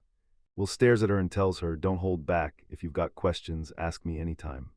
Take physical enhancement, for instance. It's magic that cranks up your body's power, but only if Canaria's own strength gets 1. Then she has to boost her body with magical power and crank her physical strength up to level 3 or 4.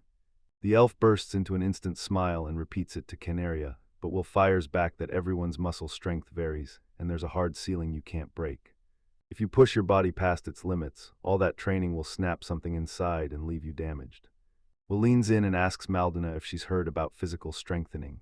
She answers that the magic-powered vanguard, like a warrior who fights with spells, is way deadlier than plain mages. Will snaps his head side to side, dead sure. Under normal conditions, there's no mistaking Maldina's personal limit.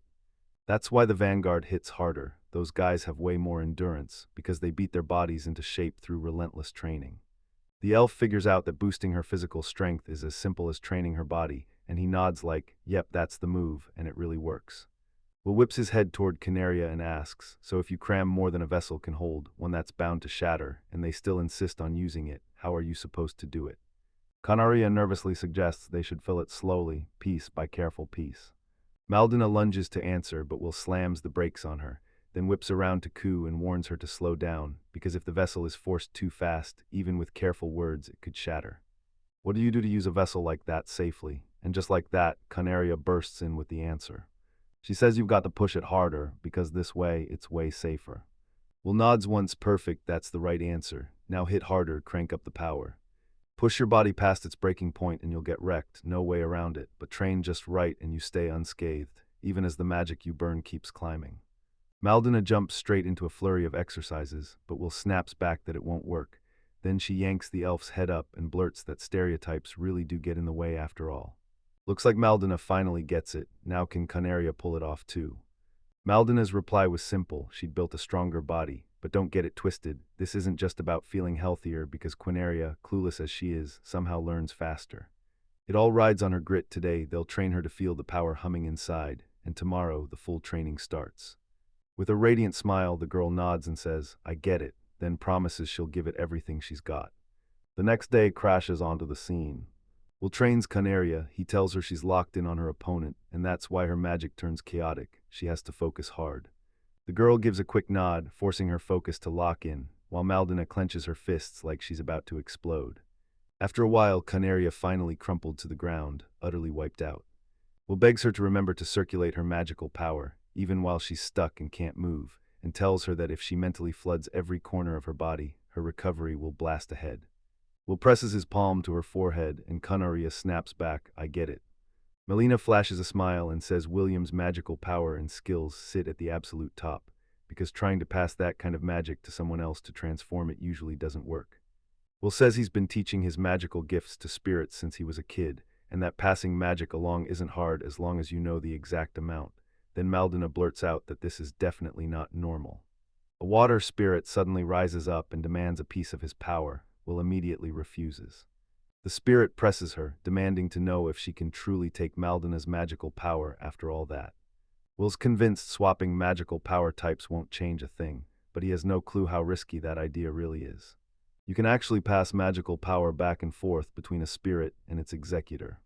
When Maldina inked that contract with Miserio, a strange bond clicked into place in her heart, then life just kept rolling in her favor, so she stopped thinking about it. That soul-deep link you're feeling, it's called asterisk resonance asterisk, and once you sign a contract, you're tethered to someone else at the very level of the soul. Because this bond doesn't just link them, it turns magic into something tangible, so transferring spells becomes way easier. The water spirit nods like it gets it and asks, is Canaria okay? The girl sprang to her feet and stretched hard, and in that moment, Will could finally see the whole problem clear as day.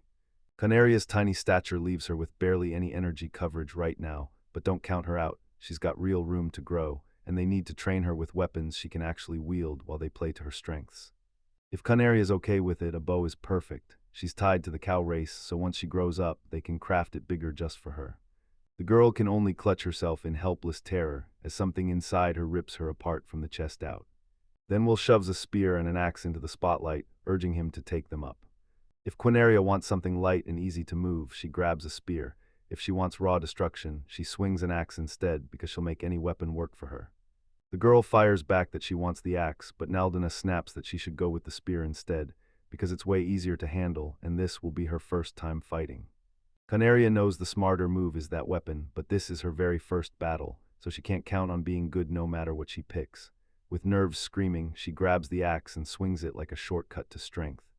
Will catches her feelings, speaks up gently, and tells her that starting tomorrow, beyond building stronger bodies, they'll train in the Western style. The elf snaps, clearly unhappy. I've never seen you use an axe. Are you sure you're ready to do this, Will? Will claims he can swing any weapon as long as it's basic, because his family drilled him in every kind of fighting, down to the core of him, so his fists, like the rest of his body, will never be weak or breakable. Canaria can't shake the doubt. Can someone like her really grow strong enough to match her dreams? Will knows exactly what's scaring her. He's got her back, and he won't miss a single one of her blows. Then Will leans in and asks, you ready? The girl with burning eyes snaps back, I'm ready. She juts her chin up with pride, and the master promises, I'll teach you everything, then you'll grow stronger than ever. First, she has to pick her weapon, so they hit the shops, and they zero in on something Canaria genuinely loves. Will realized it wasn't what they needed, but Canaria heard it was stocked at a weapon shop, and suddenly she was convinced it looked perfect. Will spots the blade's flaws right away. It's dull, uneven, and looks like it'll snap fast, and the elf grumbles, asking if there's any weapon worth Will's time. Then bam, they spotted a familiar face, the guild's blacksmith, right there. William actually remembers him. Sam can't believe it, and he blurts, "Are we hunting weapons and armor, or are you just wandering around?" William says he's hunting for a weapon meant for that girl, but they're striking out on every decent option, so he asks, "Know a shop that's actually worth it?" Sim stews over it, realizing the weapons in those nearby shops are nothing to brag about, so he decides to haul them back to his shop himself. Sim's the best in town, no question, and he wears that pride like a trophy. Will just started weighing the idea of heading to another city, and Canaria gave the blacksmith a heartfelt thanks. They've been trekking for what feels like forever, until their path slams to a dead end. Will spots that the shop is buried underground. Sim only sells to people he truly trusts, so his shop stays underground, sneaking out of sight, tucked away from the main street. The blacksmith slams a lever, then calls out, "Come in, take a look around."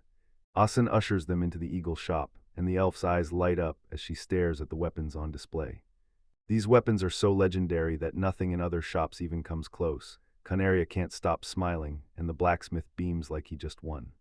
They're into it, that's what matters most. Every weapon they lay eyes on is pure masterpiece, and there's no rush at all. Will suddenly spots a barrel, charges over, and yanks out an axe from inside. He thrusts the axe into the girl's hands and tells her to take it, careful, real careful. Will boasts that it's the top weapon in the whole shop, and the magic glow says it's packed with mithril, solid, tough, and it won't let the axe's destructive power fade for a second. He's still in shock, like how could something this rare even exist? The blacksmith bursts into a cheerful laugh like he just solved it in one look, because that axe isn't ordinary, it's forged from a special blend of Tomahagan and mithril. It's wildly efficient, but that efficiency drains its color until it looks kind of dull.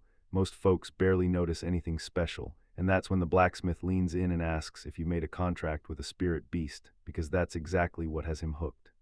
Will stops mid-stride and blurts out, "So, how much does this cost?"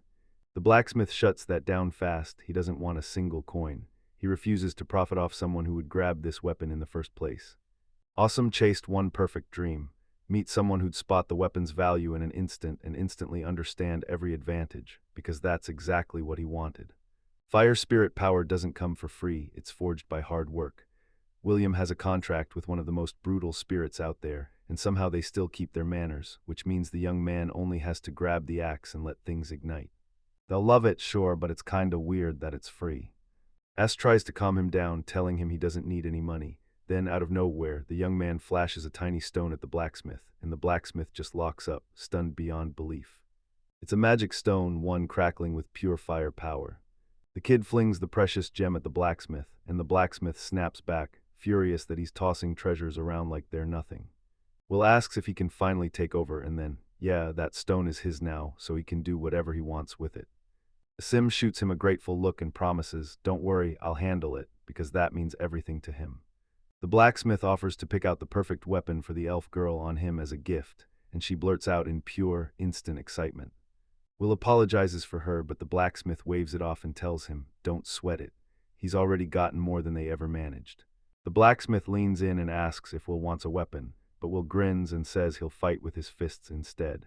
But if that's what he wants, Will leans in and asks to be served next time they roll back around, and the blacksmith grins, telling them to come again. William is always welcome here. Awesome lanes in as Canaria strains to lift that brutal, heavy axe. William is running a seminar for brand new adventurers. Tomorrow's the real adventure, but today we're drilling special techniques with Canaria. The girl nods, flashes him a smile, and says thanks. Then he leans in and tells her to come closer. She forces a mental note. At first, the axe feels too heavy for her to lift. Now she's finally ready to swing it. Canaria's power is exploding, and today he's about to train her in martial arts. Comprehensive training hammers your body into stronger shape and makes that vital circulation surge all through you. And just like that, their lesson slams shut. She exhales, like the whole moment finally lets go. Will pitches a plan to unleash the last of her magical power and get her body back. Canaria throws herself into the attempt. The elf watches as the Kuna grows mightier with every single day. At first, Will thought she'd quit in minutes, but now he's blown away by how stubbornly she keeps going. With a grin, Mel says it's wild how anything can still surprise Will, and since she didn't see this coming either, she insists they'll both give it everything and level up together.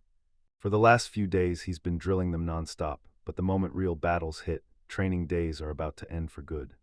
Canaria is getting stronger every day, and it's lighting a fire under everyone, because the age of adventurers is almost here, and Canaria can't wait. Canaria refuses to be a burden to the master or Mel, so she digs in her heels and gives it everything she's got. In his room, the young man drops onto his bed and sinks into meditation, and for now everything's going smooth. No weird moves, no red flags, and he's sure he can trust them. They shoot back in their minds, tell us if anything goes wrong, and for now everything's calm, though those intruders have already slipped into the forest, only not very deep yet, and nothing has happened that could spark trouble so far. Turns out the big shot's words hit hard out in the real world, so he's going to become an adventurer, the forest, just their territory, and with that plan, they'll cut down how many attackers come crashing in. Hinori shoots back that she's ready to help, and the blonde girl fires back that he still needs to carve out time just for himself. Suddenly another sharp, offended voice snaps in, then he shoots back, I didn't want to leave her, so don't worry, she's not going anywhere.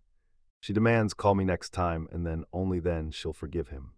The girls burst out, screaming it's not fair, and Will caves in to every last one of their demands. A brutal knock jars him out of his thoughts, and he blurts an apology, promising he'll reach out to them later. Canaria barges in, yanking attention with a frantic shout, I'm in trouble.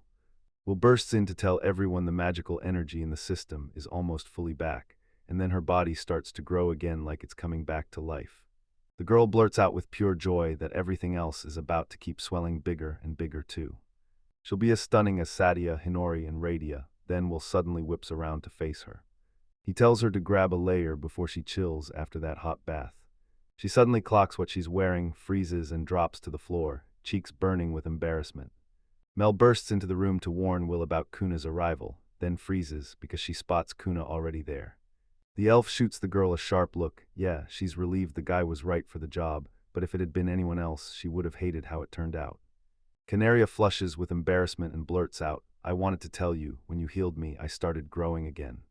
Whenever that girl gets excited, she totally zones out and misses everything happening around her. Things can spiral fast, but Mel won't let it get out of hand. Will doubts Canaria can handle whatever comes, but the girl just smiles and says, I'll be fine. She brought them together, so now it's dinner time. When dawn finally cracks open, they stride toward the bolstern board. They pick a study mission for plants and fruits, then they tackle a stray cat and take a dog for a walk, and right after that they choose the plant quest. So did Will finally say something to the Guildmaster. The elf can't stop gushing. These revolutionary methods are about to change everything, and even teaching the properties of medicinal herbs can get sharper. Will nods and admits he helped too, offering his own advice. They finally reach the guild, and the moment they step in, they're greeted like family, because today is Will and Canaria's very first day on the job, and Sarika clocks in for her own work day too.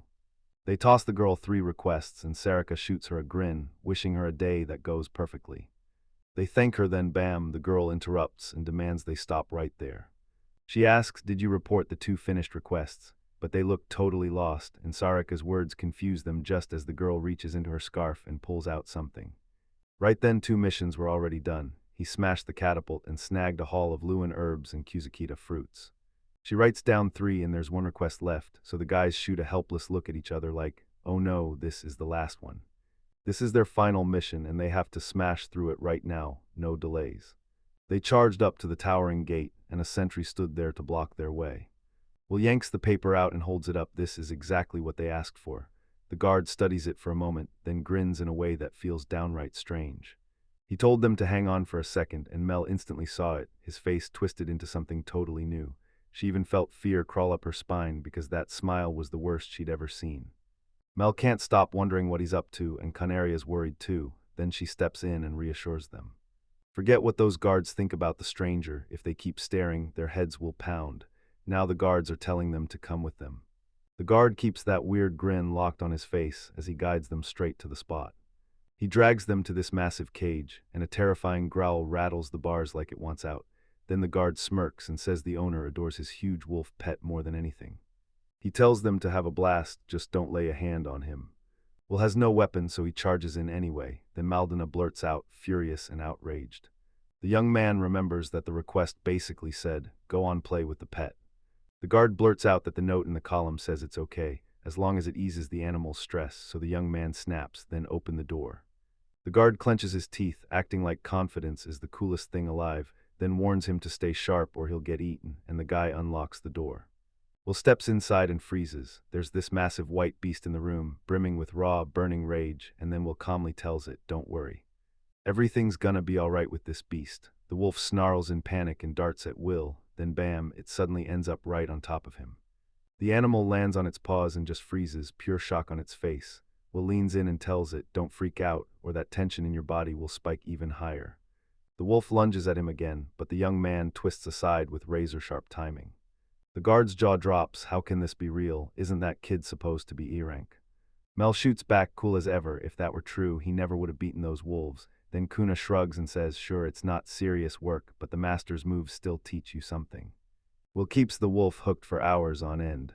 He breaks it down, we left them in a tiny space, and then warns that animals have to be trained or else they start piling on weight.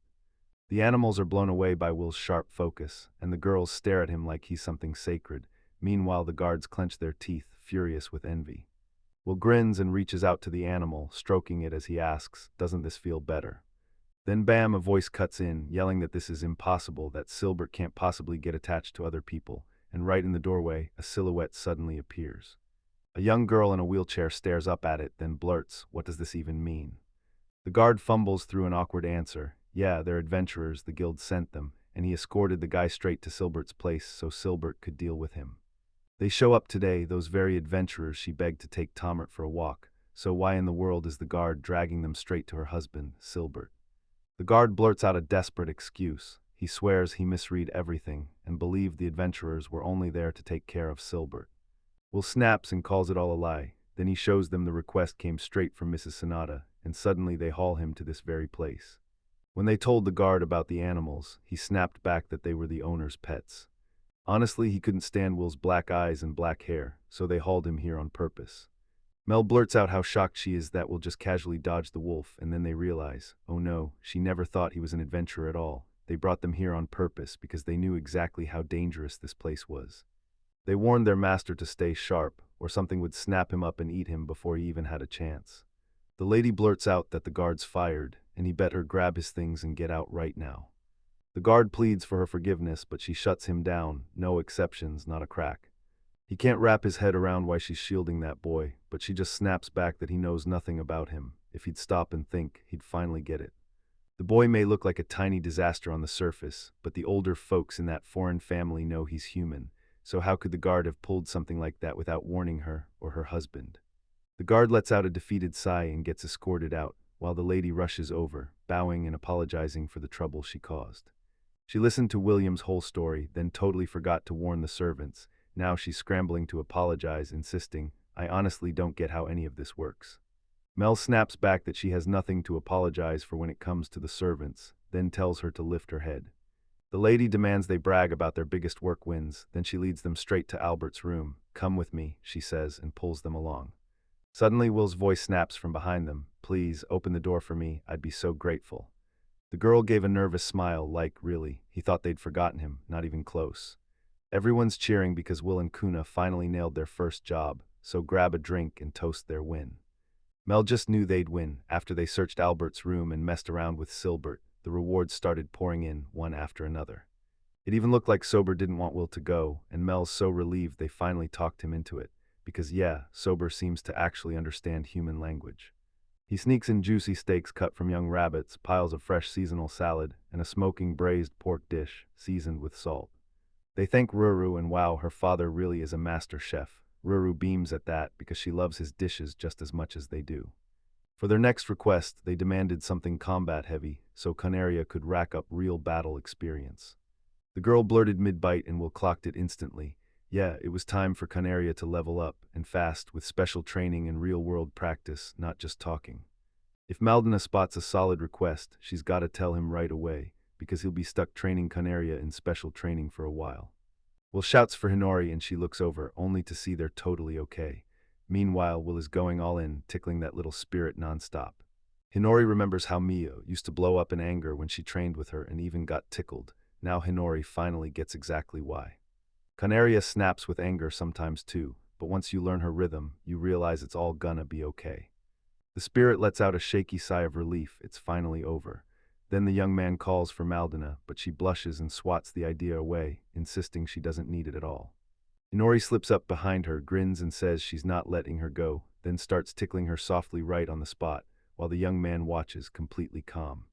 Inori pressed Mel and Mio to stop flinging magic around. She demanded they rein in their power and shape it to match their real goals.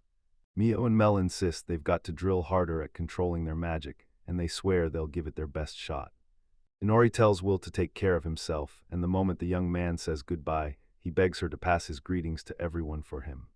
Inori reminds him, I promised Fu I couldn't be summoned, so this has to stay secret. Will smiles, awkward as ever, like she's lingered just a bit too long. Then Inori grins and says, your little brother's so popular with the sisters he better not let it go to his head. He tears himself away and says goodbye to her, because they've still got to scramble for work today. In the kingdom of Humanians, a young man rushes in to report to the king, towering on his throne like a storm cloud. Farron swears this is what happened. Some kid hauled misfortune in with him, and the moment it hit, he got so rattled he couldn't even bond with his spirit animals.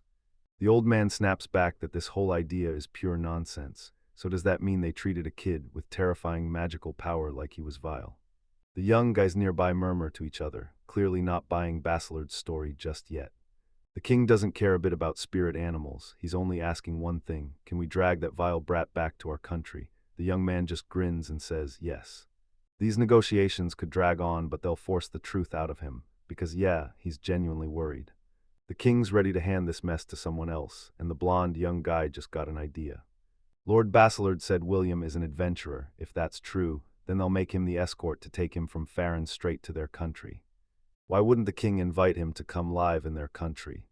The king nods because he'd be heading there anyway. If he rolls with one of the most important people in his country, they'll be able to invite him straight into the castle. And who's getting sent to Farron to ride shotgun with him? A girl slips out from behind a pillar, eyes locked on that nasty kid. Turns out she's an adventurer named William. This is seriously one of the most wild things I've ever seen.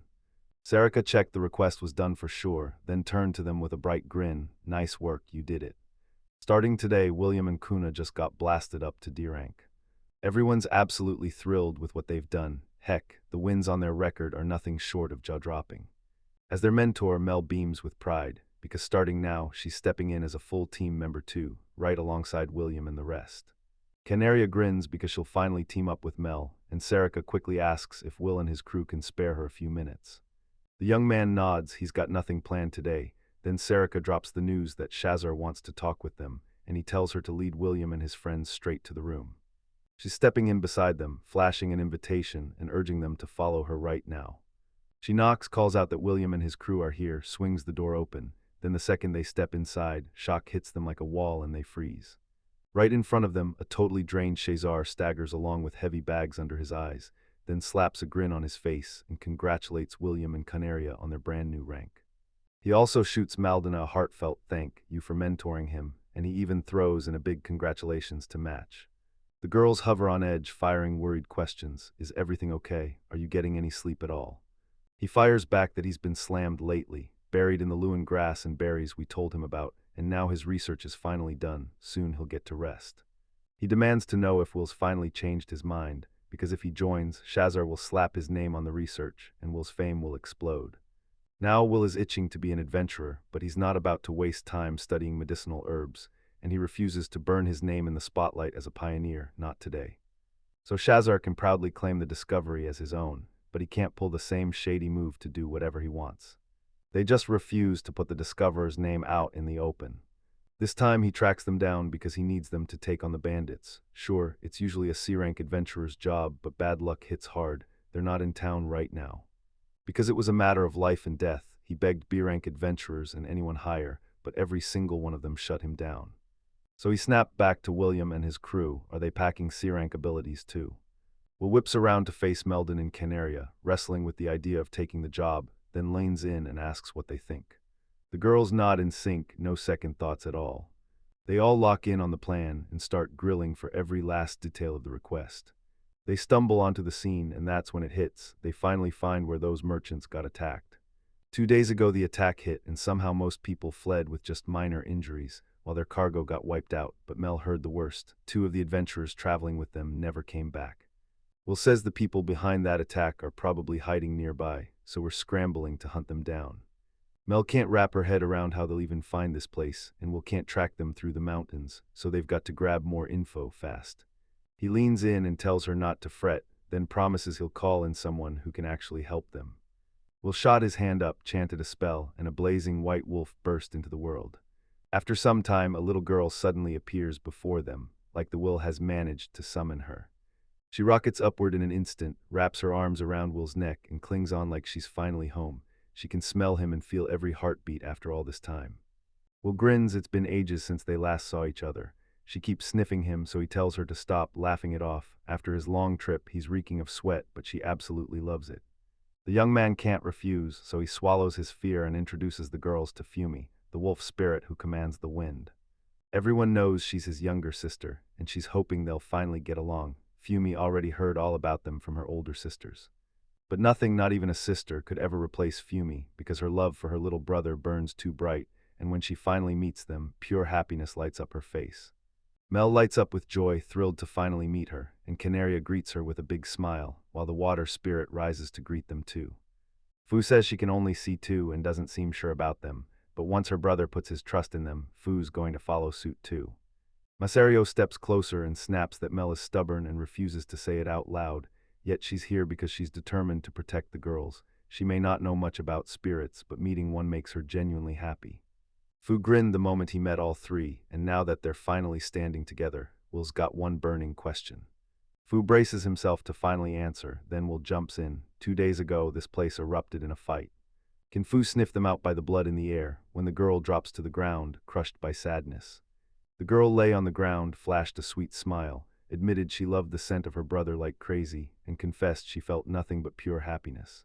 He told her she didn't have to do it if she didn't want to, then gently asked her to stop drowning in that kind of depression. She leaned in, eyes locked on her brother, and asked, "If I do this, will your scent still cling to me?" She told him, "Do it for me and promise you'll work hard," and she'd gladly accept his request. Perched on his shoulders, she jabbed a finger toward the horizon, spotted someone up ahead, and blurted the warning to the whole crew.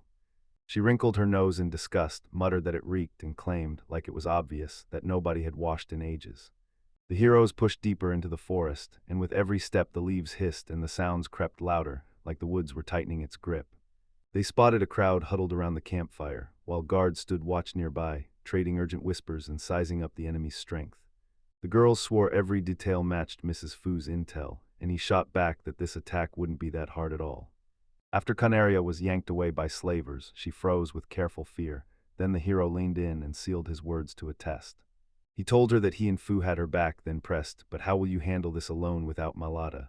The girl stared at him, stunned, and he pushed her to grow stronger, right as Fury stepped in and cut through the moment.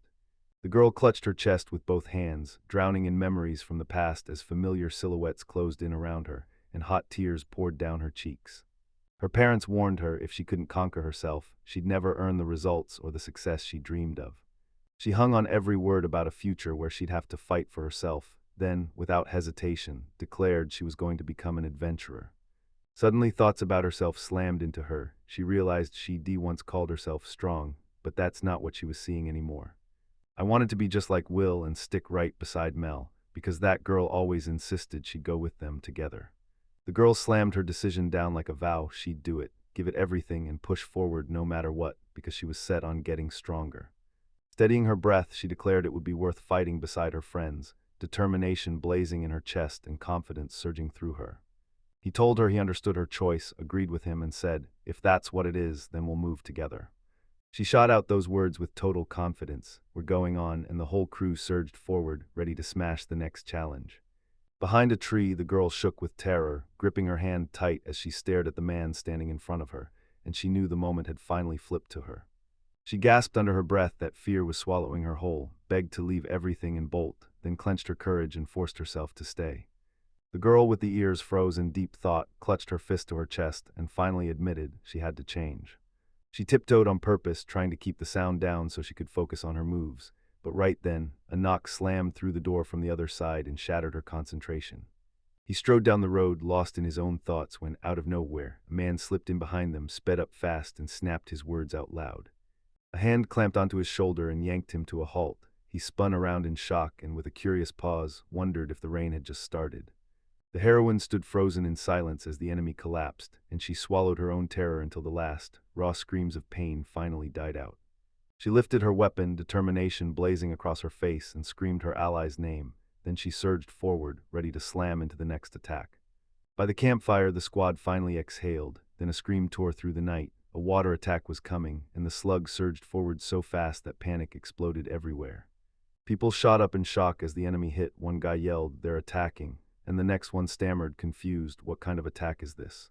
Canaria bolted ahead, totally blind to the danger, while the guy right behind her spotted the axe hanging overhead and screamed. He screamed her name in pure panic, warning her about the danger. Then a giant axe came crashing down from above, slamming right in front of her. A girl's face twisted with pure rage. She hoisted that heavy weapon over her head, slammed it down with a scream, and the man froze, stunned out of his mind. The heroine swung with everything she had and drove her strike straight into the opponent's body.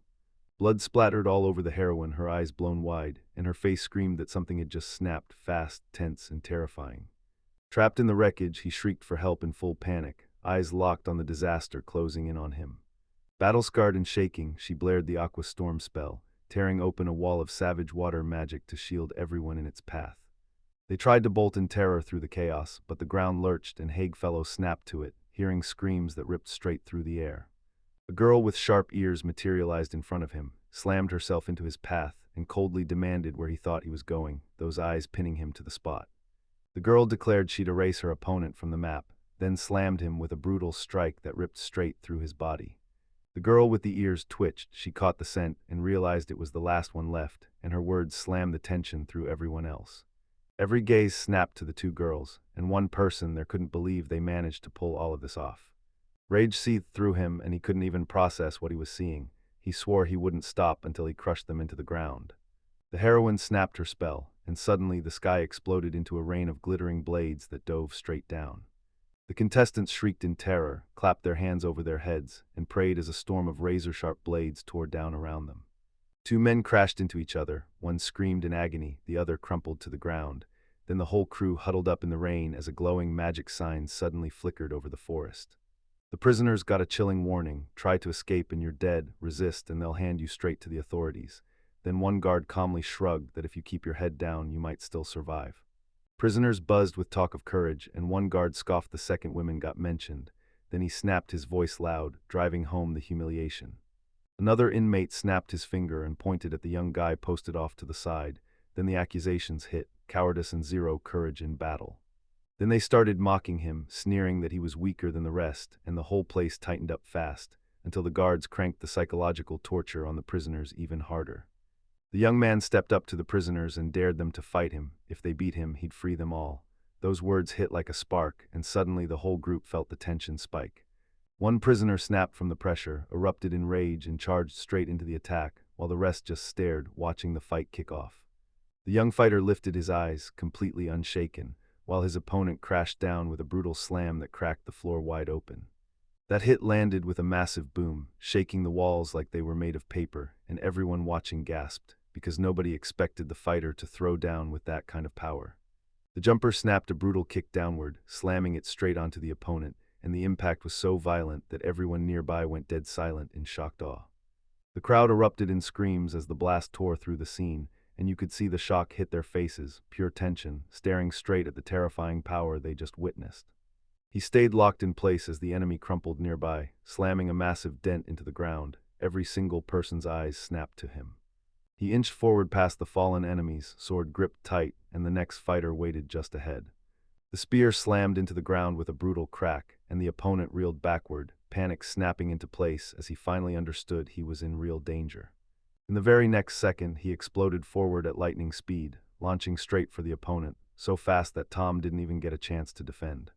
He lunged forward with his spear aimed dead at the opponent, driving him back in panic, too scared to come any closer. That cold-eyed guy calmly blocked every hit, smashing their weapons out of the way and driving the enemies back in retreat. As the panic spread through the opponents, they blurted, "We're done, and please mercy," while admitting they were wrong, but the cold-eyed guy kept marching forward like nothing could stop him. He remembered the game handed out the choice right from the start, and his enemies still shoved the worst option on him, like his fate was already decided, his words snapping out as a brutal verdict. He stared at the adults bound and stuck in front of him and couldn't figure out how to waste the minutes, because now the question was, what was he supposed to do? Shaken to the bone, the captives blurted that they wouldn't put up a fight again. They begged for their lives and swore they'd stay put and wait. The leader demanded they leave at least one witness behind, and the others nodded fast, because everyone knew this was the safest way to keep moving. He ordered me to snag everything that looked like proof and haul it back. Then the girls swore they were ready to obey while he kept his eyes on the prisoners. A crowd pressed up to the counter, and a girl waving papers was shouting out a crazy lucrative job offer. She made it crystal clear the offer only lasts today, no matter who you are or what your rank is, and then she urged everyone to step up and take a shot. Nearby, the seekers were buzzing, swapping stories about what they'd just witnessed, stunned they could wrap it up so fast. One of them even muttered that this kind of job never shows up close by, and the other nodded right away, calling it pure luck. The elf shot a worried glance because everything hit way too fast, then caught someone offering to walk with them and make sure the job went off flawlessly. The girl nodded right away and said she'd gladly break it all down in more detail. He demanded she explain what was happening, and she nodded hard like, yes. Then the other seekers swarmed in, hovering close and watching every word like it might explode. Bodies of fallen foes littered the ground, then a flash of light burst nearby, and a group spilled out of it, stopping at the tree line as they stared. The Guildmaster clocked a squad rolling in to crush the bandits, and the crowd instantly erupted, panic and confusion exploding as everyone started yelling over each other. The chief praised Maya Lichtina and Canaria for a job well done, then he couldn't believe how fast it was all put together, so he demanded they hand over a report. They marched the prisoners out, strapped up and helpless, and told them only 2 survivors still breathed, then pointed to the cave where the stolen loot was stashed. The warlord barked for every corpse to be dragged out and for the survivors to be hauled into custody, then ordered the squad to sweep the whole area, check every detail, and make a list of everything. He demanded the corpses be buried, and before the dirt hit, the Kanari had to dig the graves and stand there, locked on the chaos. She proved that once the blow slips inside, the destruction multiplies fast, and the guy was warned to stay sharp and lock in his focus. He yanked his sword free and carved a brutal line into the ground, then spun to Canaria and asked, "Do you get it?" Then he shoved Canaria into it, demanding she copy his move, watching for every twitch to see if she was ready to finish the job. Canaria lit up with excitement, clenched her fists, and promised she'd go for it, ready to flex her strength in front of everyone. She swung in a brutal slash, the impact roaring through the air, and the crowd gasped, shocked she had that kind of power. The girl beamed as she revealed her result, and the whole group went wide-eyed, because the crater she left in the ground proved she was way stronger than anyone expected. A guy and a girl stare at their test results, side by side, right beside a nasty hole in the ground. At the counter, the girl lit up, congratulated them for finishing the job, and told them they absolutely crushed it again. Then she grinned and announced her promotion to an even higher rank, and the whole moment erupted in pure celebration. He couldn't stop worrying that their group was getting promoted way too soon, right after that D rank too. His girlfriend hit him with a reassuring smile, and the countergirl stepped in to explain it all. Pandaria was climbing up to a C rank today, and that boost was proof they were on the right track. The man let out a small smile as he remembered Elf Maldana's rank was B, and the countergirl chimed in that they'd snag more banites down the road. She even hinted at faster progress, while everyone assured the heroes they'd earn every single required point.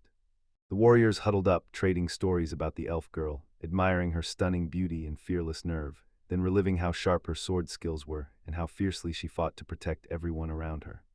3 girls talked about Luma's vibe, his good looks, his trustworthiness, and confessed they never bought the rumors about him until they truly saw him for themselves. The guys shoved back into the room, trading stories about how the 3 of them just handled the robbers, still not convinced it actually worked. Rage burned through them as they snapped at Wilma, and Wilma seethed too, because Canaria always hovered right at his side. Men corner Medina, fuming that she's always glued to one guy while ignoring everyone else, and they can't stop stewing over how close he gets to her. He stormed into the tavern and caught the cheers rolling his way, and when the girl beamed, she told him the number of robbers now clawing at merchants was skyrocketing. He slapped the hero on the shoulder, thanking him for finishing the job so fast, then admitted he never imagined it could be done that quickly, making it clear he spoke in gratitude for everyone in Farron. He said that because of it, they could finally track down what truly belonged to the family's daughter, and the man added that the residents were thankful for the help too. The girl snapped in surprise when she learned a priceless stolen item was involved, and she demanded answers, why no one had told her sooner. The hero shot back that the item was worthless. Then the man leaned in and said, "To us it's priceless. It's the blade of the family's daughter." The elf was stunned, admitting he never expected this kind of outcome and even braced for losses. Yet the hero pulled it off in a single day, and that flipped admiration into awe. The hero gave a humble nod and said it was an amazing experience for them. Then the girl lit up and admitted she learned a ton too. The elf blurted out the prize, 30 gold coins for finishing the job, and an extra 10 if you found the robber's secret lair. He tossed in 10 gold for cleaning up the bodies, 15 more if they found extra robbers nobody saw coming, and a sweet 20 for hauling the stolen goods back. The hero stared in disbelief at just how perfectly the numbers checked out, and the girl beamed as she lifted both hands in victory. Then he whipped around to Willem, ready to fire off his question. He leaned in, eyes locked on the other man, and asked what he wanted to know. Willem stayed calm and promised to listen. Willem stared at the bills piling up in his mind, then admitted he still had no real plan for what to do with the money he'd just received. She clocked that they finally nailed it, then promised a gift, right after reminding them how brutal the hard days used to be. With a grin, she fired the question at her companion, and he just shrugged it off, saying their plan worked like a charm. The guy leaned in, thought hard, and admitted it all came down to Willem's tactics. Then everyone standing nearby blinked in shock, hanging on every word. The girl snapped into action, blurted that they deserved a gift, and hammered her point so hard she demanded a fair reward. The girl beamed and asked for his opinion on the offer, and the moment he saw how deeply it moved her, he swore he'd look after her. The guy blurted out his confused explanation, that it was a gift they were desperate to get, while the girl fiercely cut him off, insisting this was exactly what she wanted. She demanded they hand over something fresh and comfy for moving, making it clear the piece had to spotlight her beauty. That cute girl with the bright ears lit up and thanked them so happily. Then another asked, "So you'll pay yourselves?" And she nodded, saying they'd already gotten the money. The mustached man demanded to know Miss Canaria's role, and the girl stared in shock. Her body shape kept morphing, so they'd better start thinking about the gear. The girl said she'd head to the store once things calmed down a bit, and the guy shot back that it's still too brutal and complicated to even think about making a body. She paced through the clothes in her mind for Miss Canaria, something that wouldn't cramp her stride and would keep her comfortable. Then she made sure Melanie's wishes were crystal clear. The elf offered to pick out deeper, more adult shades, and shut down the idea of bright colors entirely, saying loud and clear that flashy clothes just don't suit her. Pessinage beamed as she gushed about the fresh batch of products, saying that the white color suits Melanie perfectly, then proudly pointed out how strong the fabric is. She told them Canaria's outfit was worth 20 gold, pure top-tier cloth, while Melina's came in at 18, and then she sweetened the deal with a discount to make up for the trouble. He froze at the offer, then the girl snapped that the Javri gold coins were way too much for her, and he just kept staring, weighing that new price. She bragged that she's been in business for ages, but this was the first time she'd ever run into someone like him. Then she offered to take the deal at that price and flashed a smile. The customer waved goodbye, and the girl swore she'd deliver that order before nightfall. Then she grinned and pointed to her store, Hiro no Tamaragi. The guy and the girl stepped outside and froze at the store entrance. He stared up at the sign like it held the answer, then said, dead serious, "So this is the place." The girl with perked-up ears beamed at the guests, saying they were right on time and that their outfits were already waiting. Then she dashed ahead, and the guests scrambled after her, doing exactly what she told them. She laid out the ordered outfits, handed them to the girls, and said one piece meant the world to her, but she'd still happily let them have it.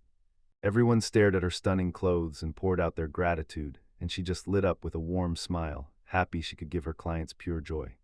He stood by the door, locked in on the two girls who were cheerfully steering him toward their outfits.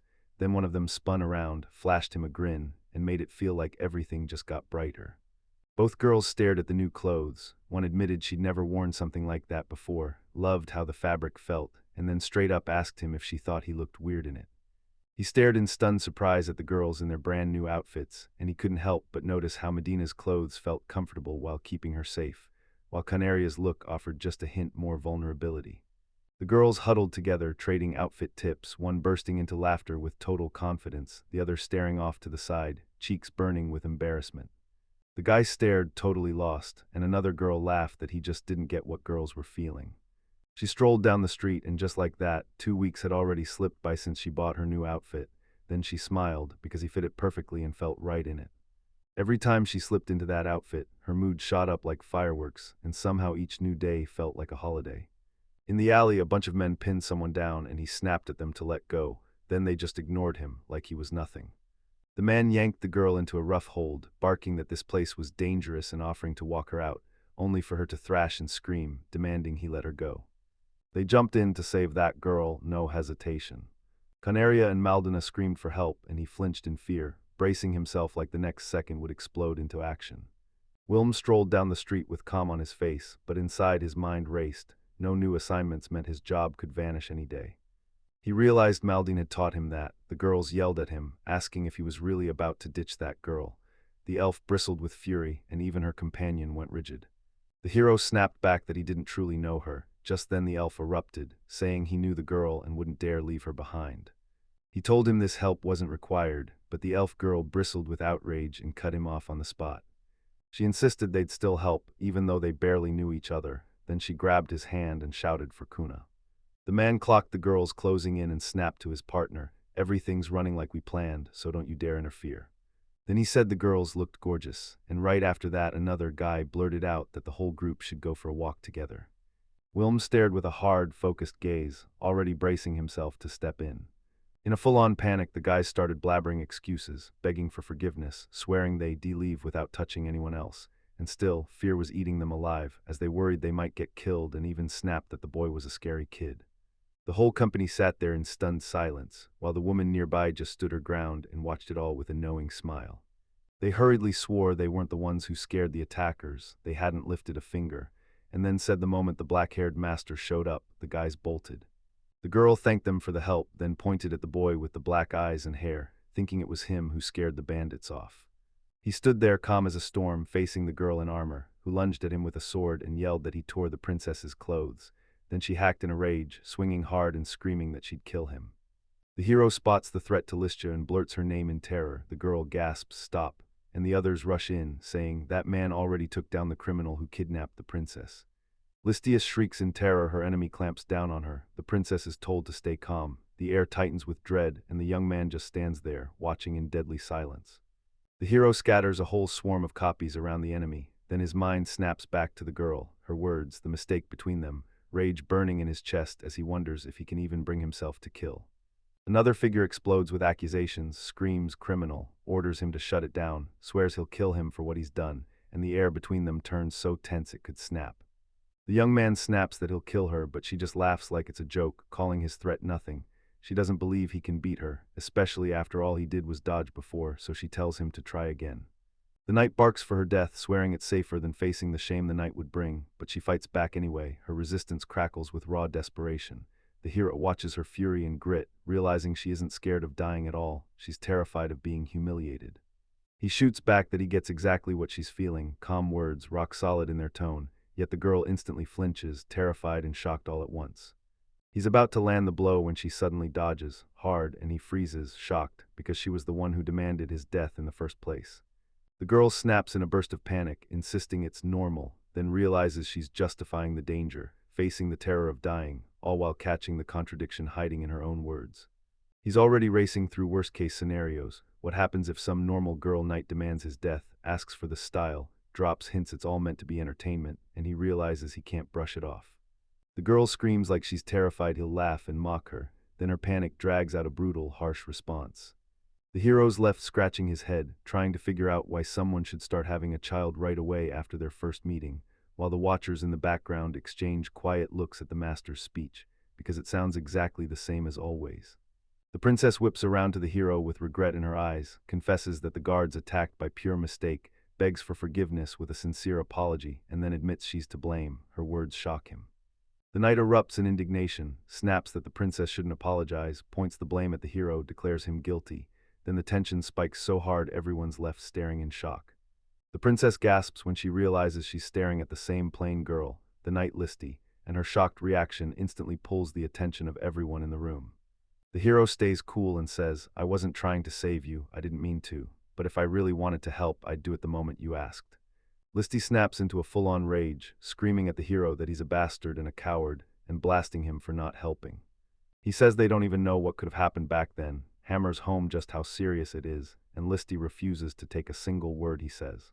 The princess leans in and asks the hero if he'd help just to satisfy a job assignment. He mutters that sure, he might have agreed, and right when he starts, Listy's blithe chimes cut in, slamming the moment short. Then comes the big question, how in the world does the princess know the hero's name? Everyone around us goes wide-eyed because nobody has said a single word about it before, and the girls trade quick, nervous looks as they brace for her answer. The princess swings the spotlight on herself, Lumiria Hyamanio, and says she's been granted permission to investigate, and the second she drops her name, she realizes why it sounds so familiar, because everyone in the city knows it. The hero shrugs that their moves don't matter to him and it's all pretty dull. Then he snaps a warning. If they cause even a bit of inconvenience, he won't let it go. Listy reacts violently. She snaps at him to watch his mouth, slams a threat down with violence, and the tension spikes all over again. This whole mess teeters on the edge of going completely out of control, while the princess tries to calm everyone before it explodes. The girl then leans in and spills it. Her father is all about meeting the hero. She begs him to come with her to the kingdom of Humania, saying her dad wants to apologize for what his subordinate said. He remembers the way that guy stared at Hinori's sister, fixated on nothing but the strength of the dead beast's spirit, and he realizes people always think they're seeing the whole truth when they're really just judging the outside. Then he blurts out that he wants nothing to do with the forest, but admits the odds he'll break his promise are brutal. And yeah, my thoughts feel seriously wrong. When someone asks what to do next, he tells them to watch the guild. Then the name Maladin Quinaria gets dropped, and you can practically feel everyone's curiosity ignite. The princess makes it clear they don't have to play along with her request, unless they truly want to, then the rest cheerfully say yes, because working with the princess doesn't come around often, and it feels like a real honor. She officially asks them to tag along with the Adventurers Guild for a while, and her companions snap back their thanks, while Listy stays stone-faced, watching every move like something big is about to happen.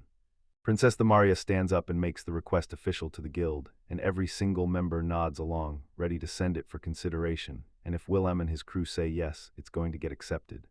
The secretary is told to whip up a document and drop the order, and right away the whole scene turns ice cold and official, while the hero stays cool, calmly confirming he's ready. But if you try to bully it into action, that warning won't be ignored, it'll spark a clash, and Shazar will flip into Zaldia's enemy, with consequences that hit like a wrecking ball. The princess vows to spill every last word she heard to the queen and swears she'll judge the hero fairly, no bias, no grudges, and when she's nudged about her promise again, she nods and agrees. Then the story whips to a whole new place, bright as day, where fur-eared, tail-swaying characters pop in, smiling wide as they greet their guest with pure, bouncing joy. The hero huddles his crew close and starts laying out the route. He swears the quickest strike is taking the city entrance, because it's the most convenient way in. The princess says they'll stop at the post station, but she warns you, packed with adventurers and merchants, so there might not be a single spot left for them. She insists she'll never use her power for that, and the moment she says it, the others erupt, arguing, debating whether they can stop this, and throwing out totally different ideas. The princess tells you she wants your trip kept under wraps, then urges you to stay low-key and dodge any unwanted attention.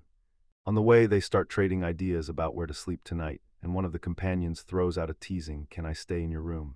And just like that, embarrassment and indignation explode across the scene.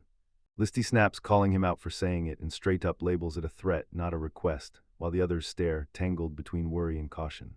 While he's out gathering Lewin's herbs, a terrified companion rushes in, then will scream tears through the air as he shouts his name and blurts that something's seriously wrong.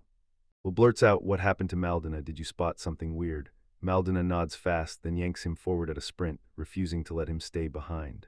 He crouched over the prints in the dirt, studying every line, and when he spotted those brutal furrows, he knew those were claw marks left by something he'd never seen before.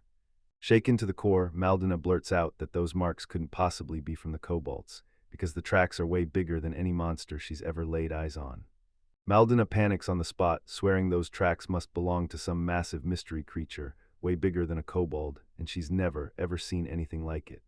She realizes Kuna's gone and panic crashes in. What if that monster snatched her? With no time to waste, she grabs Will and blurts out, "What do we do now?" Maldina was yelling Kuna's name at the top of her lungs, then Will clocked it. Those brutal screams would call every monster nearby and slam the girl right into danger. Desperation snapped through her as she begged, "If you don't find my friend, I'll die now," and demanded they move at once. The girl grabbed Willa's attention and begged her to help. She swore they had to find Kuna fast, or everything was about to go horribly wrong. Willow began explaining that the claw mark might not be dangerous, but before he finished, Maldina spotted something sickening in the woods, and she screamed. She finally admitted she'd screamed way too loud. Now every monster in the area was charging straight at them. Will felt it in his gut, something big was about to hit. Maldina shouted at the spirit, begging it to hand over its power, while Willow stood right beside her, silent, locked in calm, watching it all. The ghost whipped around, stunned to see her, while Willa instantly clocked it was all under control and shot out a confident, "Everything's fine, we're good." Maldina burst with confidence, saying that with Will's iron will and their help, they'd blaze through it fast, then track down Kuna.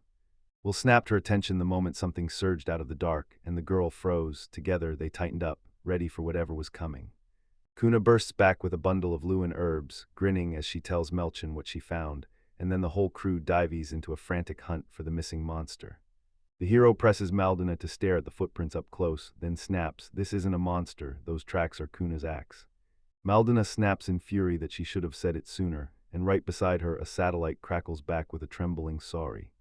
Behind everything, a giant castle towers over the city, house after house stacked below, while a sharp tower claws upward along the wall, and down in the streets the market roars with people. From the tower, the guard groans that he's starving, then realizes he's only here because someone else traded places with him. He daydreams about going back and stuffing his face, then spots something hanging in the sky, and his face snaps into pure, jaw-dropping surprise. Soon he spots a flying creature, and it hits him so hard he blurts out shocked words about how something like this just can't be real. Panic erupts as the guards slam the alarm and scramble for their weapons. Then one of them yells that a flying dragon has shown up. A colossal winged monster tears across the sky, and the soldiers freeze in shock. Terror slams into them the moment it appears. The guards huddled in panic, staring at the dragon's terrifying presence, and they admitted right then they can't bring it down without backup from somewhere outside. They can't even figure out where the creature crawled from, and the fear hits hard when they realize there's no way they can take it down alone.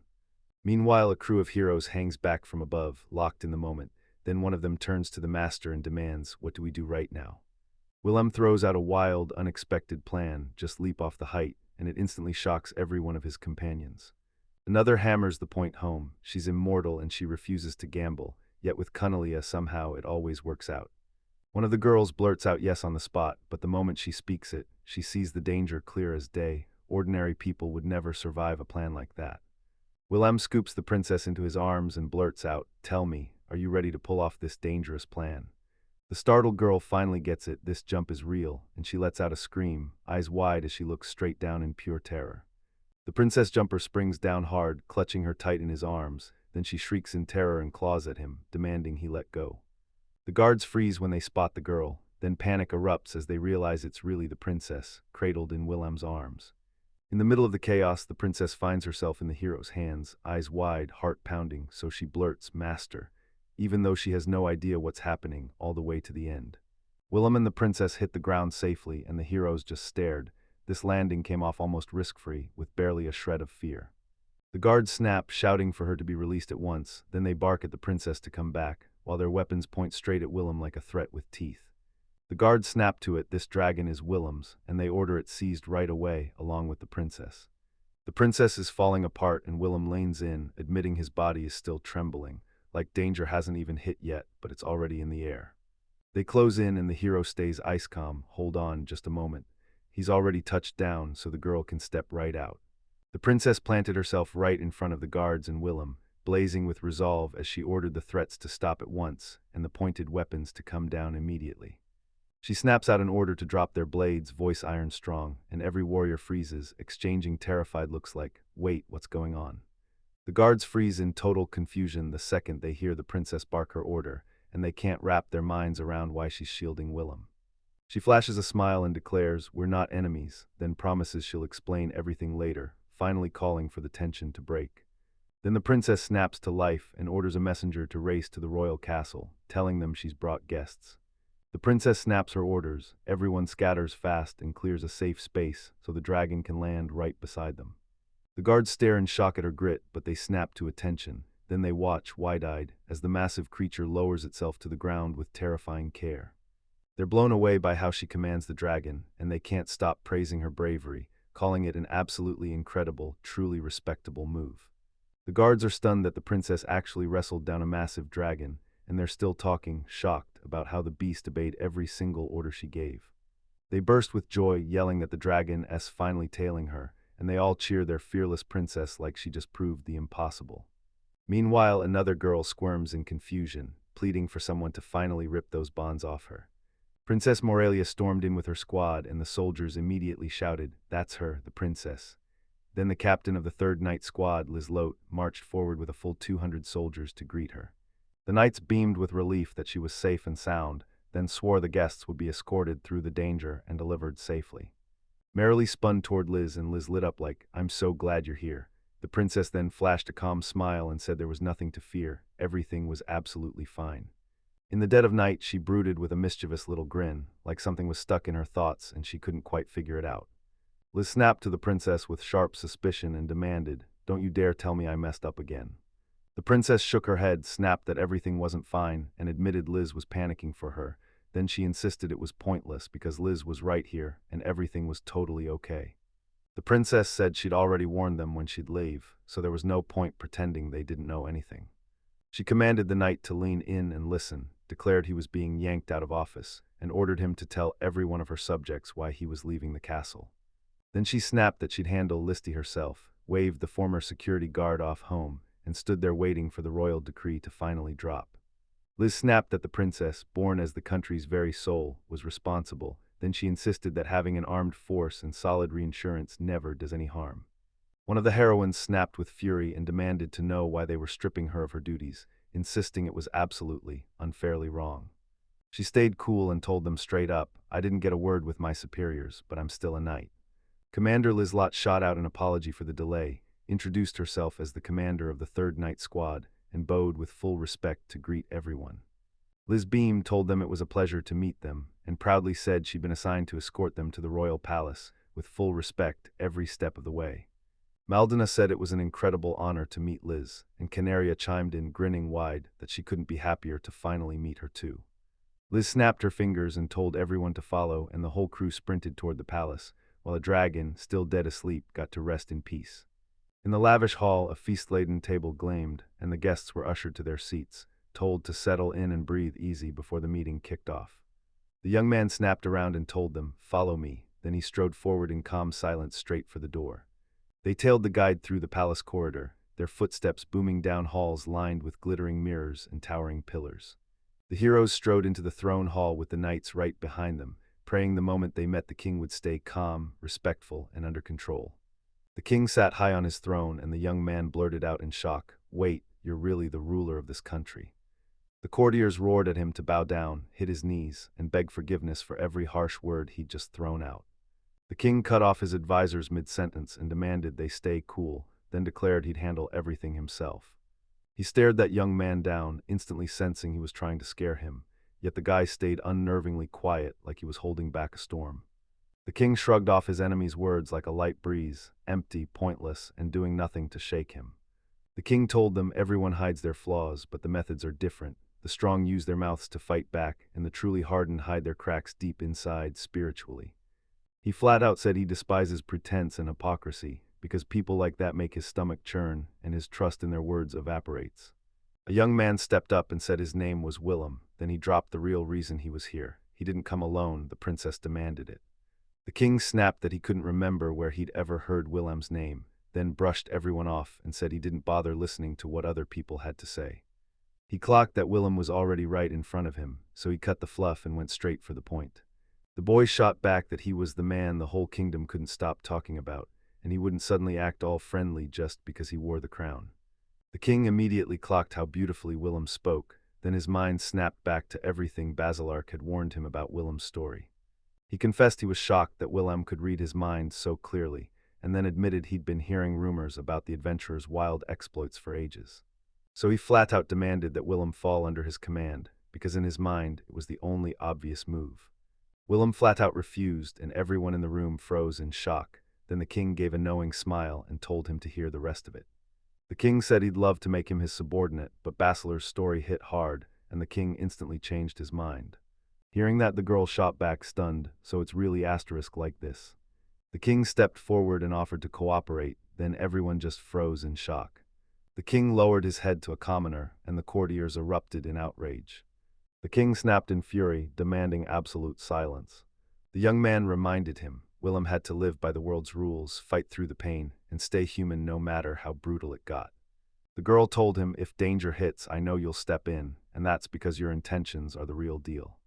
The king admitted straight from his heart that he genuinely needed Willem's help and swore he'd lower himself, bowing his head and even dropping to his knees for it. He blurted, "I'm a murderer," then demanded, "Do you even understand what you're asking?" And the girls gasped, shouting, "Wait." The king declared loud and clear, "I'm killing for good. This saves other people, so this isn't evil." The young man snapped back that anyone who dared to threaten his loved ones, human or monster, would get killed on the spot. The king cut him off, saying he'd heard enough, and demanded they only team up, because profit and goals were the only things that mattered. The young man said he got where the girl's feelings were coming from, but he still wouldn't back down. Then the girl burst out in a scream, begging her father to wait. The man burst into the hall and the king snapped, screaming at him to get out, because they were in the thick of critical negotiations.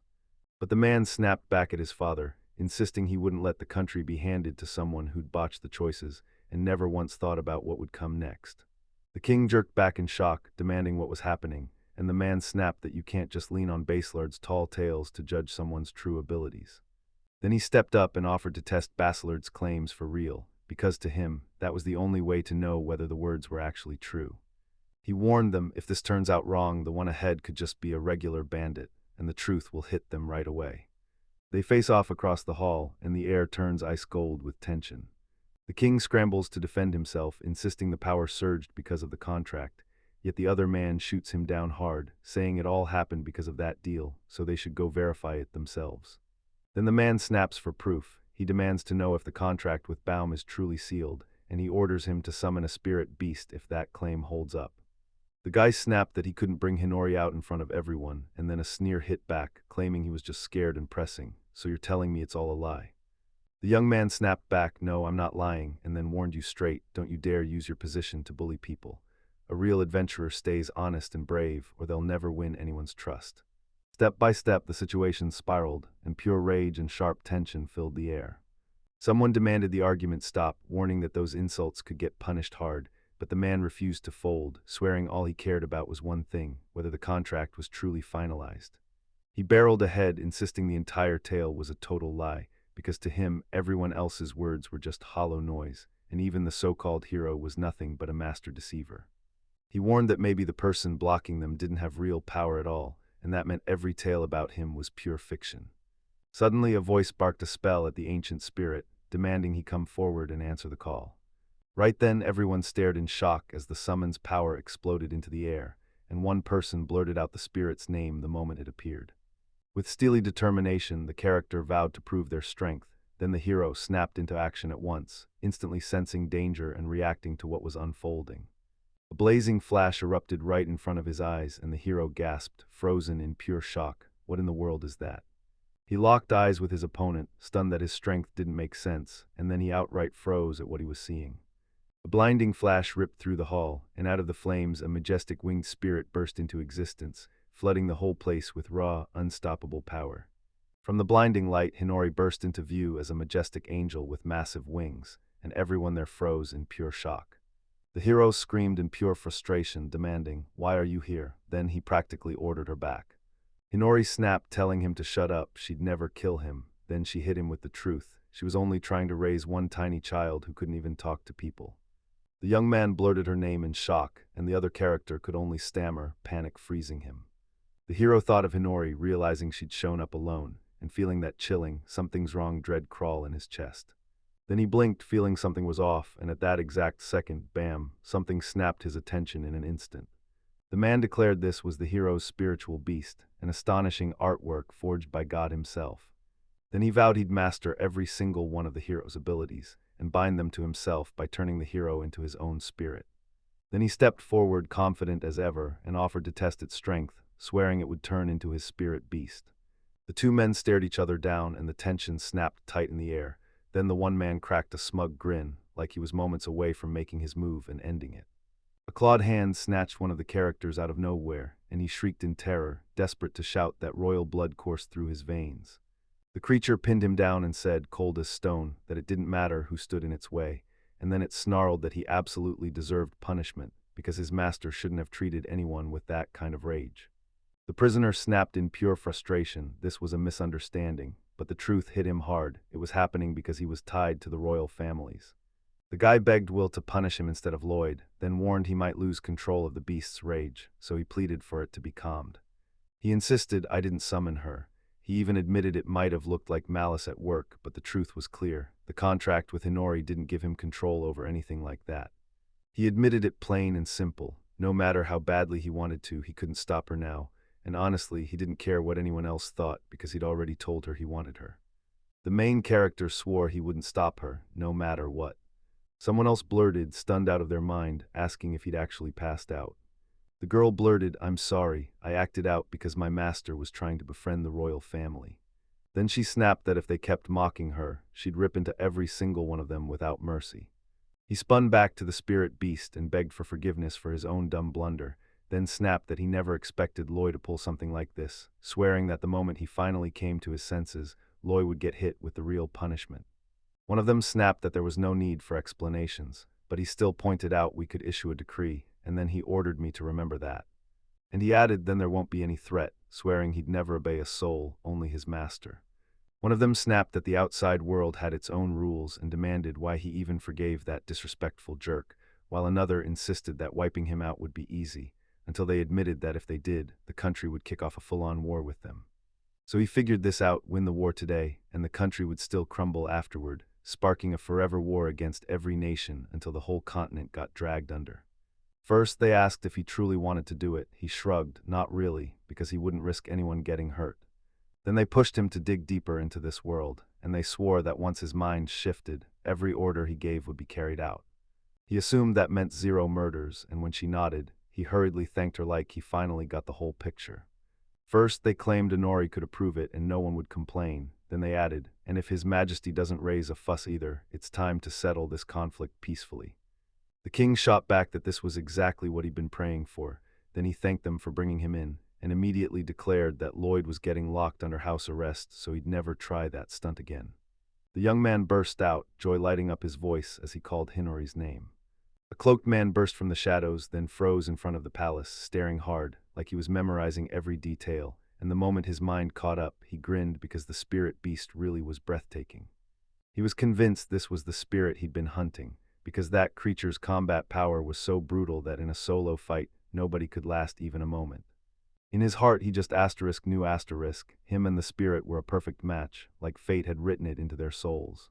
He let out a chilling chuckle, lost in his own thoughts, and that grin twisted into something downright sinister.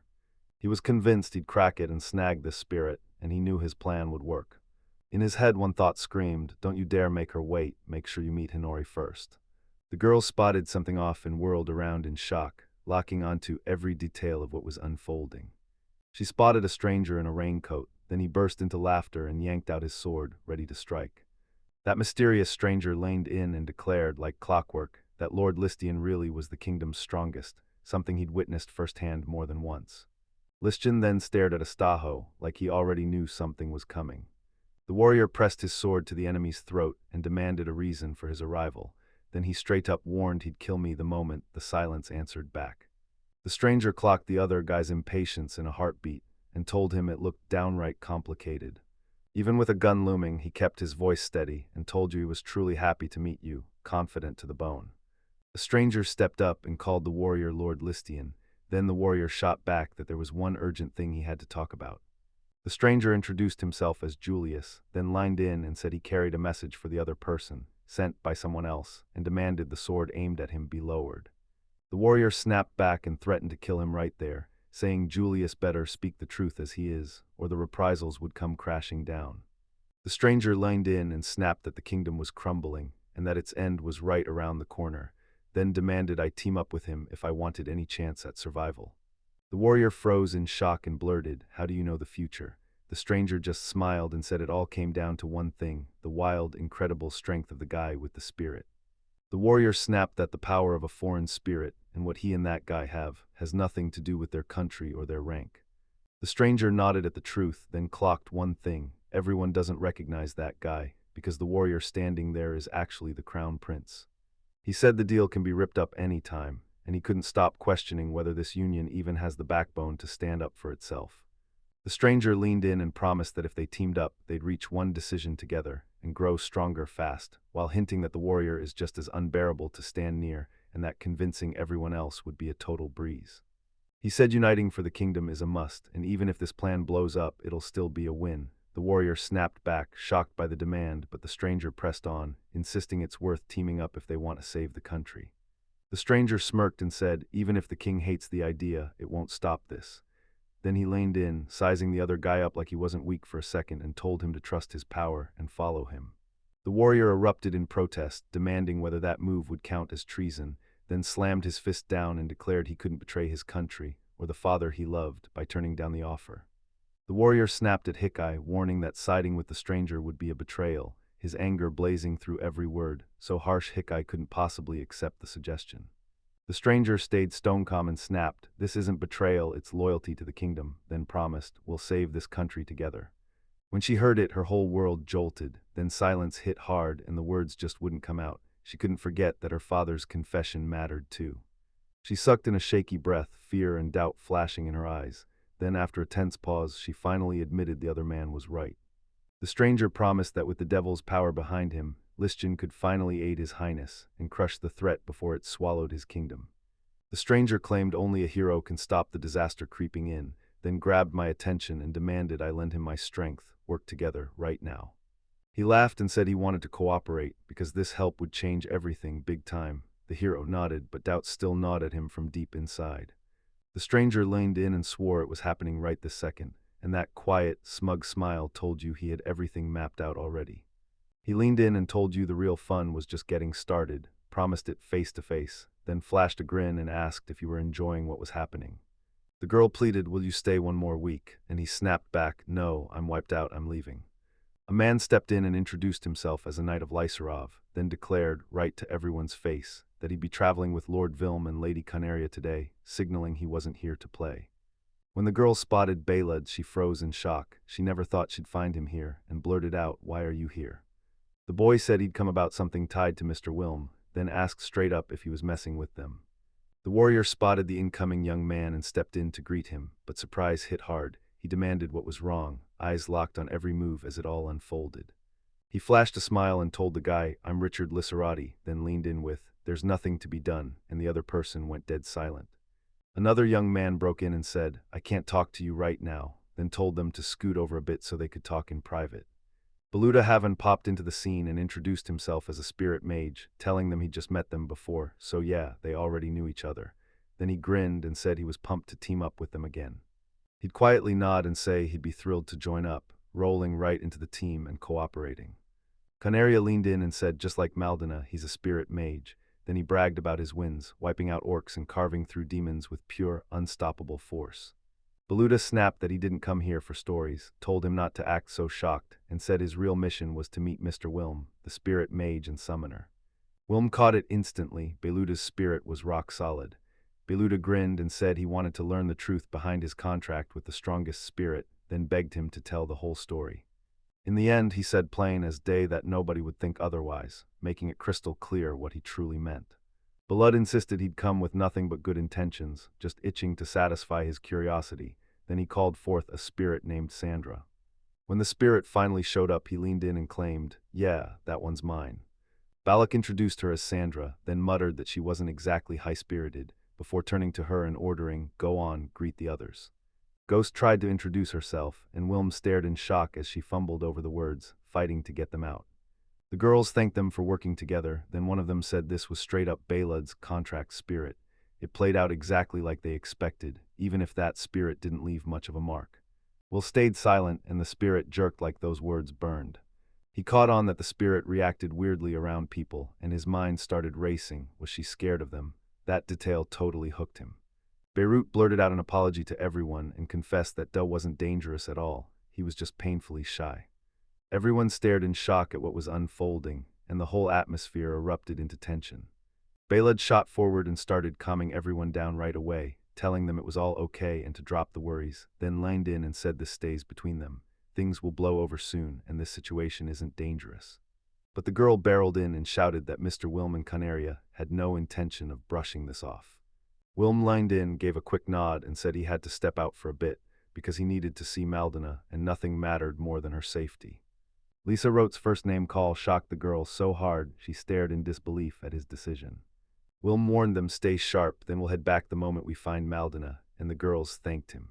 One of the girls grabbed Canaria and begged her to come along. Canaria didn't hesitate and snapped back with a quick yes. Canaria spun toward the boy, gasping, "Master," and in that instant she couldn't shake the feeling that he was weird. Will said it was loud, but the moment he looked around, he couldn't feel a single soul here. He felt it like the answer was hiding somewhere right here. Aaron and the girl finally hear those eerie sounds creeping in around them. A girl with long hair suddenly popped up out of nowhere, blurting that it was something, then hit a freak obstacle, only to realize a shield had materialized right in front of her. The girl snapped, "Don't come any closer." The guy stepped up and calmly asked if she needed help. She knew it, her magic power was normal, but her focus and speed were slipping fast, and that wasn't going to cut it. He nodded like he got it, then told her straight up to rest. Will figured he was out of options, but as predicted the barrier hit hard, and still, the girl busted straight through it like it was nothing. He yelled that just a bit more and pushed himself forward like it was do or die. Then the barrier shattered with a thunderous bang, and everyone nearby stared in shock at what they'd just witnessed. Canaria screamed at the top of her lungs, and the others snatched her before she could fall. She checked on Mel, asking if she was okay, and Mel shrugged it off, saying she was fine. The girl finally confessed she burned through nearly all her magic power to pull it off. Then Wim let out a thankful smile. Maldina smiled and told Mio she was doing great too, and Mio practically burst with joy. She blurted out that she finally understood. The guy snapped that you had to get your magic back, ordered Canaria to stand watch, and Canaria shot back, "Got it." He snapped around to Meldine, said her name, and told her to calm down. He vowed he'd do everything he could to help her and even promised to restore her magic. And when Maldina finally spoke up, she admitted she had no clue what was going on at all. The girl froze in pure shock when the crystal hit her eyes, and the other girl blurted, "That's a princess." The girl screamed at the summoner to fall back, then battle cry blasting. She surged forward and slammed into the fight. The girl snapped that she wouldn't step away, and she'd make sure she never let the opponent escape her. She tore forward and smashed straight into the enemy. Another girl snapped that this place was deadly, blurted that she had no clue what that idiot was doing, and demanded she get out, right now. Canaria screamed for Lady Romelia to be saved, then snapped to the master's name like her voice could break the sky. She warned that anyone who even dared to insult him was asking for trouble. Fury blazed in the enemy's voice as he roared that he was a curse, one that summons nothing but bad luck, while the girl crumpled in despair, unable to believe he still didn't get it, and hit the call button for the master again. The girl says he yanked them out of slavery, then adds that he soothed her pain and healed her completely. Her voice stays calm, sure, and she's convinced his actions matter more than anyone realizes. The girl admits he was rude, and then she shrugs it off like, "Yeah, it happened, but it's no big deal." She snaps out the word in a sharp shout, then insists he's not dangerous, her face blazing with emotion. The opponent yells that trusting him is pure madness, but she snaps back that she's here to save the princess, and that she'll protect her no matter what. Then she launches into her decision, makes it crystal clear that this choice is hers to make, and hers alone. The girl freezes in shock as the knight heaves for breath, gripping his sword tight. Then he charges forward, and a violent collision slams them both backward. The princess flashes a smile and says she'll be there, and the knight freezes mid-step, staring at her like his world just shifted. Then the second girl cuts back in, insisting it has nothing to do with Romelia. The knight freezes in shock and demands what she means. Then the girl grins and declares that he should admit he's the most needy of them all. She snaps that she did it for profit, admits she barely knows him, then demands to know what was done for the princess. The girl insists she did it all for the princess, but another voice cuts in, skeptical, asking if any of those actions can really be excused under that kind of excuse. The second one basically blurts out that it's way easier for the princess to spin the story than to swallow the real reason, and then it straight up calls her out for what she did. She blasts back and insists it's not true, then starts to argue and explain, but her words get cut off mid-sentence and the whole thought dies before it can finish. Even though she was supposed to be her escort, she kept slipping away from her side again and again, and that non-stop distance sparked instant doubts about her loyalty.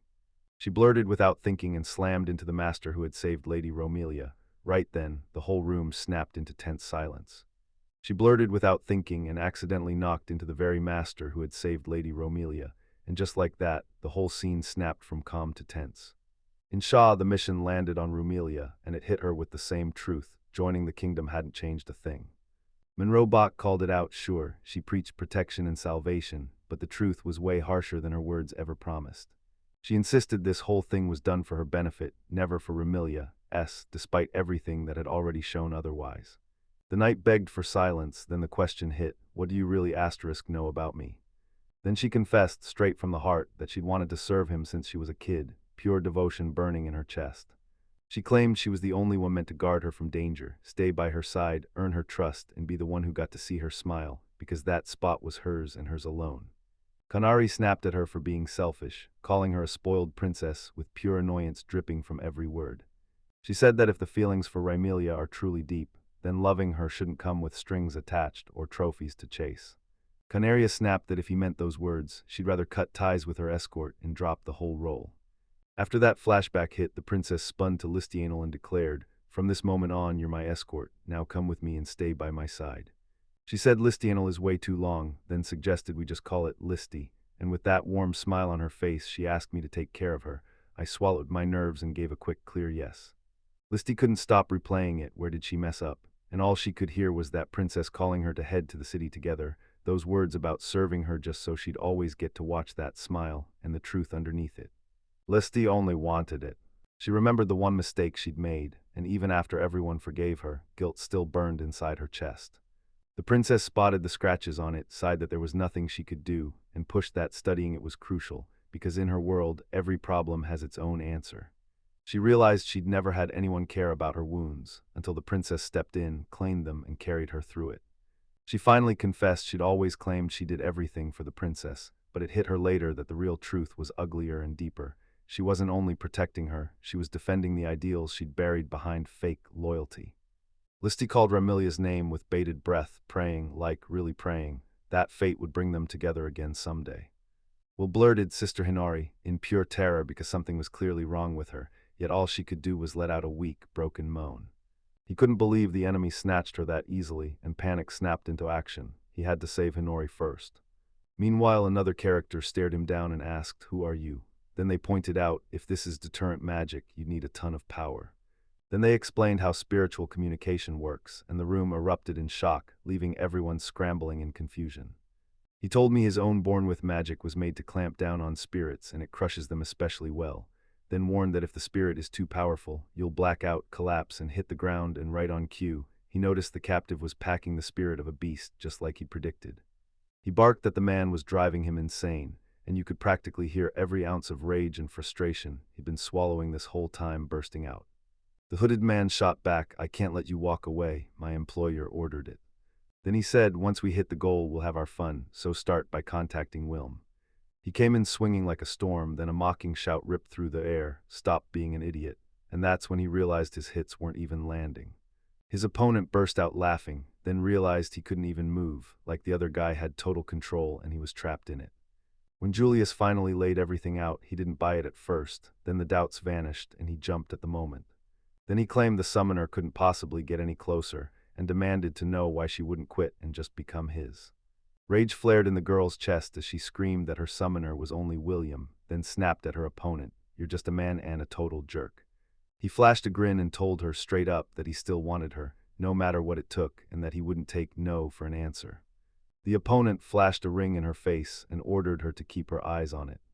Then he lined in and told me the truth. This ring was a relic from the sorcerer civilization's ancient days, forged to bind spirits to the world. He said that ring didn't just glow, it turned spirits and spirit creatures into slaves, a cursed tool that compels them to obey like puppets. No one knows what it's made of or how it's forged, yet its power blows past every expectation, because even the great spirit Sandro can't do a thing against this artifact. He lined in and told Hinori-chan she was his now.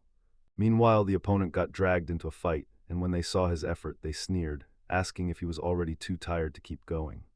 The opponent sneered, telling him to drag his feet, because William's spirit was about to get snatched any moment. Then it finally clicked, and all it could think was, "There's nothing I can do about this."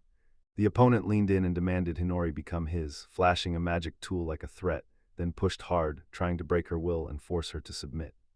Hinori snapped that she'd never hear a soul, only Wilma, and vowed to fight to the very end, refusing to stop until the artifact finally shatters. Hinori rang Wilma and asked if he could hear her. He said yes. She admitted she didn't think she could get close to him, and Wilma realized they were trapped in something way too dangerous. Wilm grabbed Hinori's attention and told her, "Listen to me, this isn't the moment to overthink strategy. We move now and we move fast." Then he told Hinori to do exactly what he said, snapping that there'd be no more delays, while he kept charging the enemy, throwing hit after hit. Hinori chewed on his words, unsure if this would even help, and admitted she might feel uneasy, but she couldn't back out. He clocked that Wilhelm was still cool as ice, but he refused to fold. Then he leaned in and said, "Trust me, there's a wild amount of fun ahead." The guy panted like his lungs were on fire, legs wobbling as he barely stayed upright, yet his eyes never left the opponent, pure determination. The hooded man just stood there, dead calm, staring him down with not a hint of tiredness. The hero hurled a spell at the Lord of the Burning Sky and swore he'd hunt down the soul hiding inside his body. He stared in shock that the man was about to summon another spirit, then snapped in annoyance, "What a waste, since this stubborn fool still wouldn't even think about quitting." He told Julius not to stress, then said he could bind the other spirit too. Right then the others stared in shock, demanded answers, and blurted, completely baffled, how could this be what they just witnessed? Julius yelped in shock, totally lost, while that hooded man grinned, because William threw his hands up and unleashed power that blazed across the whole area. Everyone around them jolted back as William summoned every last ounce of strength, planting himself in front of the opponents. Then his body erupted in a blazing glow, wrapping him in raw magical energy and leaving the crowd stunned and lost. Everyone snapped to a standstill, staring as William burst into view in a brand new form, and his enemy couldn't even hide the shock, because he swore a fusion had to be impossible. One of the enemies snapped in shock, saying he never saw this coming, then realizing William had a hidden ace tucked up his sleeve.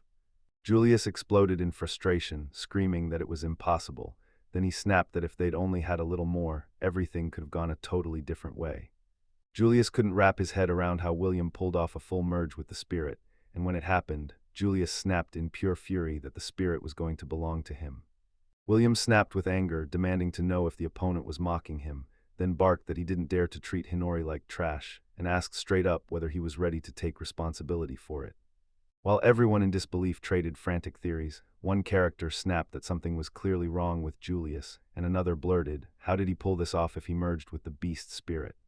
William swore they were tied together by some spiritual bond, then said the whole foundation is him, so the opponent's magic can't touch this place, and even if they fused, it'd still change nothing. The opponents stared at the chaos, totally baffled, then threw up their hands. One of them let out a tired sigh and said, "I'm done." The kid snapped in total despair, "I can't even use Sangara," and raged as he cursed, then shouted for her to show up and told her, "Buy me some time." Sun-Ah said she got it and promised to pause the experiment for now. Then he snapped at her to stop the enemy no matter what, even if it meant sacrificing her life, and she rushed to calm him by insisting that if she could just get away, she'd be okay. With a smug grin, the enemy declared this was perfect and ordered his attention to be yanked over. Then he pulled out a mysterious item, and the other guy gasped in shock, completely clueless about what was happening. The opponent snapped with outrage, convinced he'd be freed without a fight. Junius and Sindara screamed at him, yelling, "What are you doing?" and begging for help like their lives depended on it. One of the heroes went up and declared, loud and clear, that he was canceling the contract. Another guy blurted out that he didn't sign up for any of this. He swore he'd hand the girl over only after he got the beast spirit first. Once the contract got axed, they rushed in to take Sandra away. One character flat out told the other, "You don't do a single thing without my say-so." He laid it out like this: if either side wants out, you don't need a whole new plan, you just push a little harder than the moment you signed it. In the end, he finally came clean and told Sandra he was done with her.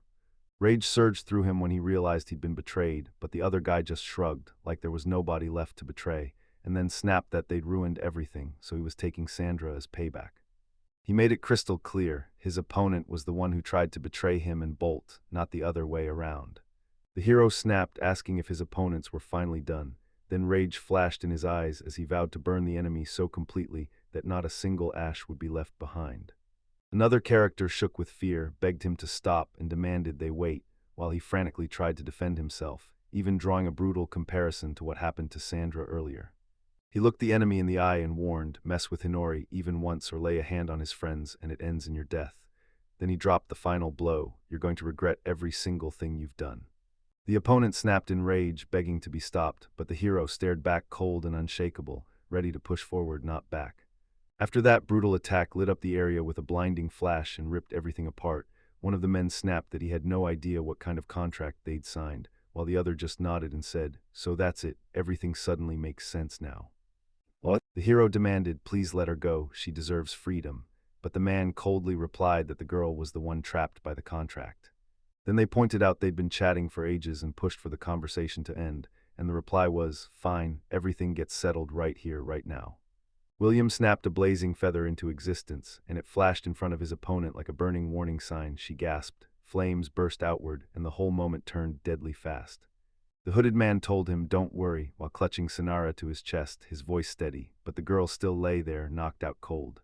The hero lined in and swore the flame listens only to him. Then the man confirmed it burns only the things he commands. The main character snapped at the enemy that he needed to take better care of himself than everyone else, while a hooded man cradled the girl and stared in silence, until the guy spat out a pissed-off expletive and suddenly exploded forward, launching an attack. The hooded man got slammed backward, coughing hard as the hit jolted his whole body, and he fought to keep the little girl trapped in his arms.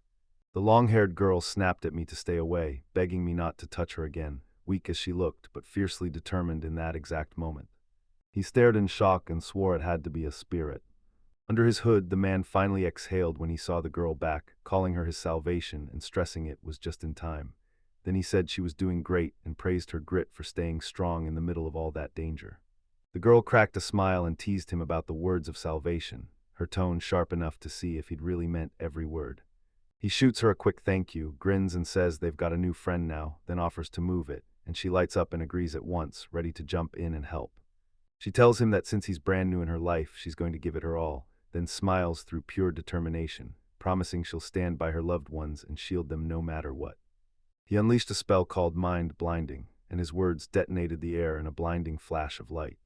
A wild commotion erupted outside, then a massive winged beast swooped over the treetops, and the man snapped his head up. He snapped in shock at the magic that suddenly erupted, spinning, glowing, and everywhere, yet he had no clue where it came from, only that it had to be tied to the enemy.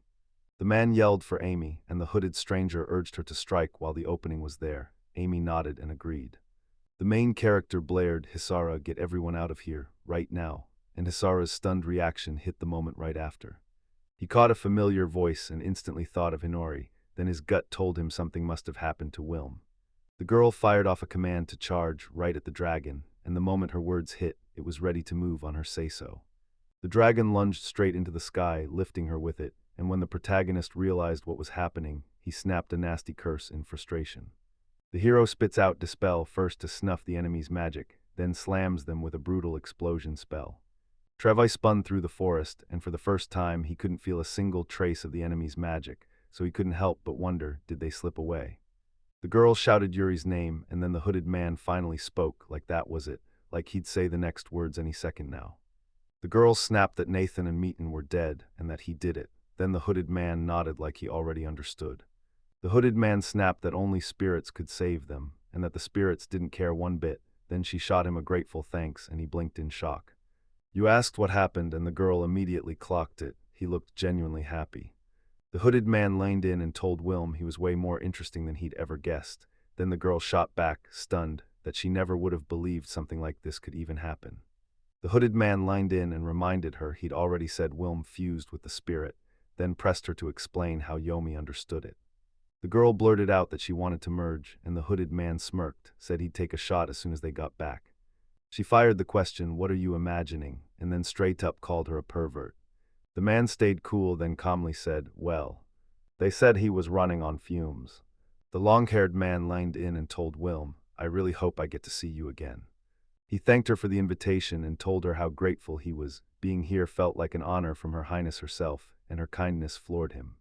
The sharp-eared girl and everyone else there snapped their eyes wide open and blurted out in shock, total confusion written all over their faces. He asked where they were headed, and his companion fired back Princess's invitation and her request for him to come along with him. He swallowed his pride and admitted he'd acted like a total amateur back then straight up said he still had mountains to learn. The girl snapped that she'd never forgive the botched robbery, then threw poor Hinori into the mix like the whole coup was the real target, while the guy clocked how stunning Hinori's sister was and admitted he'd never once regretted what he did. After the hero saved the kingdom, he couldn't shake the warning about recklessness. Then it hit him. Power and strength still weren't cutting it, so he demanded to know if the kingdom had truly got what it takes to face the coming danger and every brutal hardship ahead. Princess Romelia stepped before them, and the hero bowed with heartfelt thanks, praising her with all the respect and reverence he could muster, until his calm companion cut in and warned him not to overhype the power of his words and deeds. The hero leaned in and said, "No beating around the bush, why do they call you?" The princess smiled and snapped, "Drop the formalities. You can talk to me like we're equals, and you'll feel a lot freer." She told him she needed a serious talk, then quickly offered to move into the room because the hallway felt too exposed and their conversation was way too personal to risk out there. The princess kicked off the conversation with heartfelt gratitude, admitting she could see the evil lurking in the shadows and act before it struck. Then she thanked the hero and even apologized because he'd saved her entire country. The hero brushed off the thanks and the apologies and said, "Skip the small talk, tell me why we're here," and then she blurted out that she needed to talk about Listy. The princess snapped that Listy had just made a brutal mistake, then she admitted she could still trust him, because he was always brutally honest and would never dare turn against her. She blurted that he was in real danger and there was nothing anyone could do. She was sure he'd been brainwashed, which was why he fought back against the state. Then she confessed the truth. She just wanted to pull him out before a horrible fate swallowed him whole. The princess begged to help List claw his sanity back, because the kingdom wouldn't spare him, and she demanded that Wilm learn exactly how to cure him. The hero admitted he had no clue how to save Lishan, saying it calmly, but you could hear the doubt underneath every word. The hero snapped that if Listy was still in that reckless headspace, then they'd wiped him clean with brutal deep hypnosis, because this brainwashing trick uses heavy hypnosis to shut down his consciousness and even freeze his body in place. Her companion suddenly remembered. Listy's words had shifted, turned eerie and wrong, so she clocked the truth. He wasn't free, he was trapped and twisted with a brainwash. The hero braced and realized something terrifying too. The brain kept firing even under that crushing weight. The hero told her, "I can't promise a miracle, but I'm going to fight to unlock List's memories," and he admitted there's a real shot she might break free of the hypnosis and slip right back into her normal life. The princess looked him in the eye, trusted him to save List, and then turned to Wilm, thanking him for stepping up to help. She cut straight to the point and demanded to know if they'd already figured out where they were crashing for the night. The princess promised she'd be thrilled if they could stay inside the kingdom, and the hero shot back a quick, heartfelt thank you. Then he said they should hustle back to the village ASAP.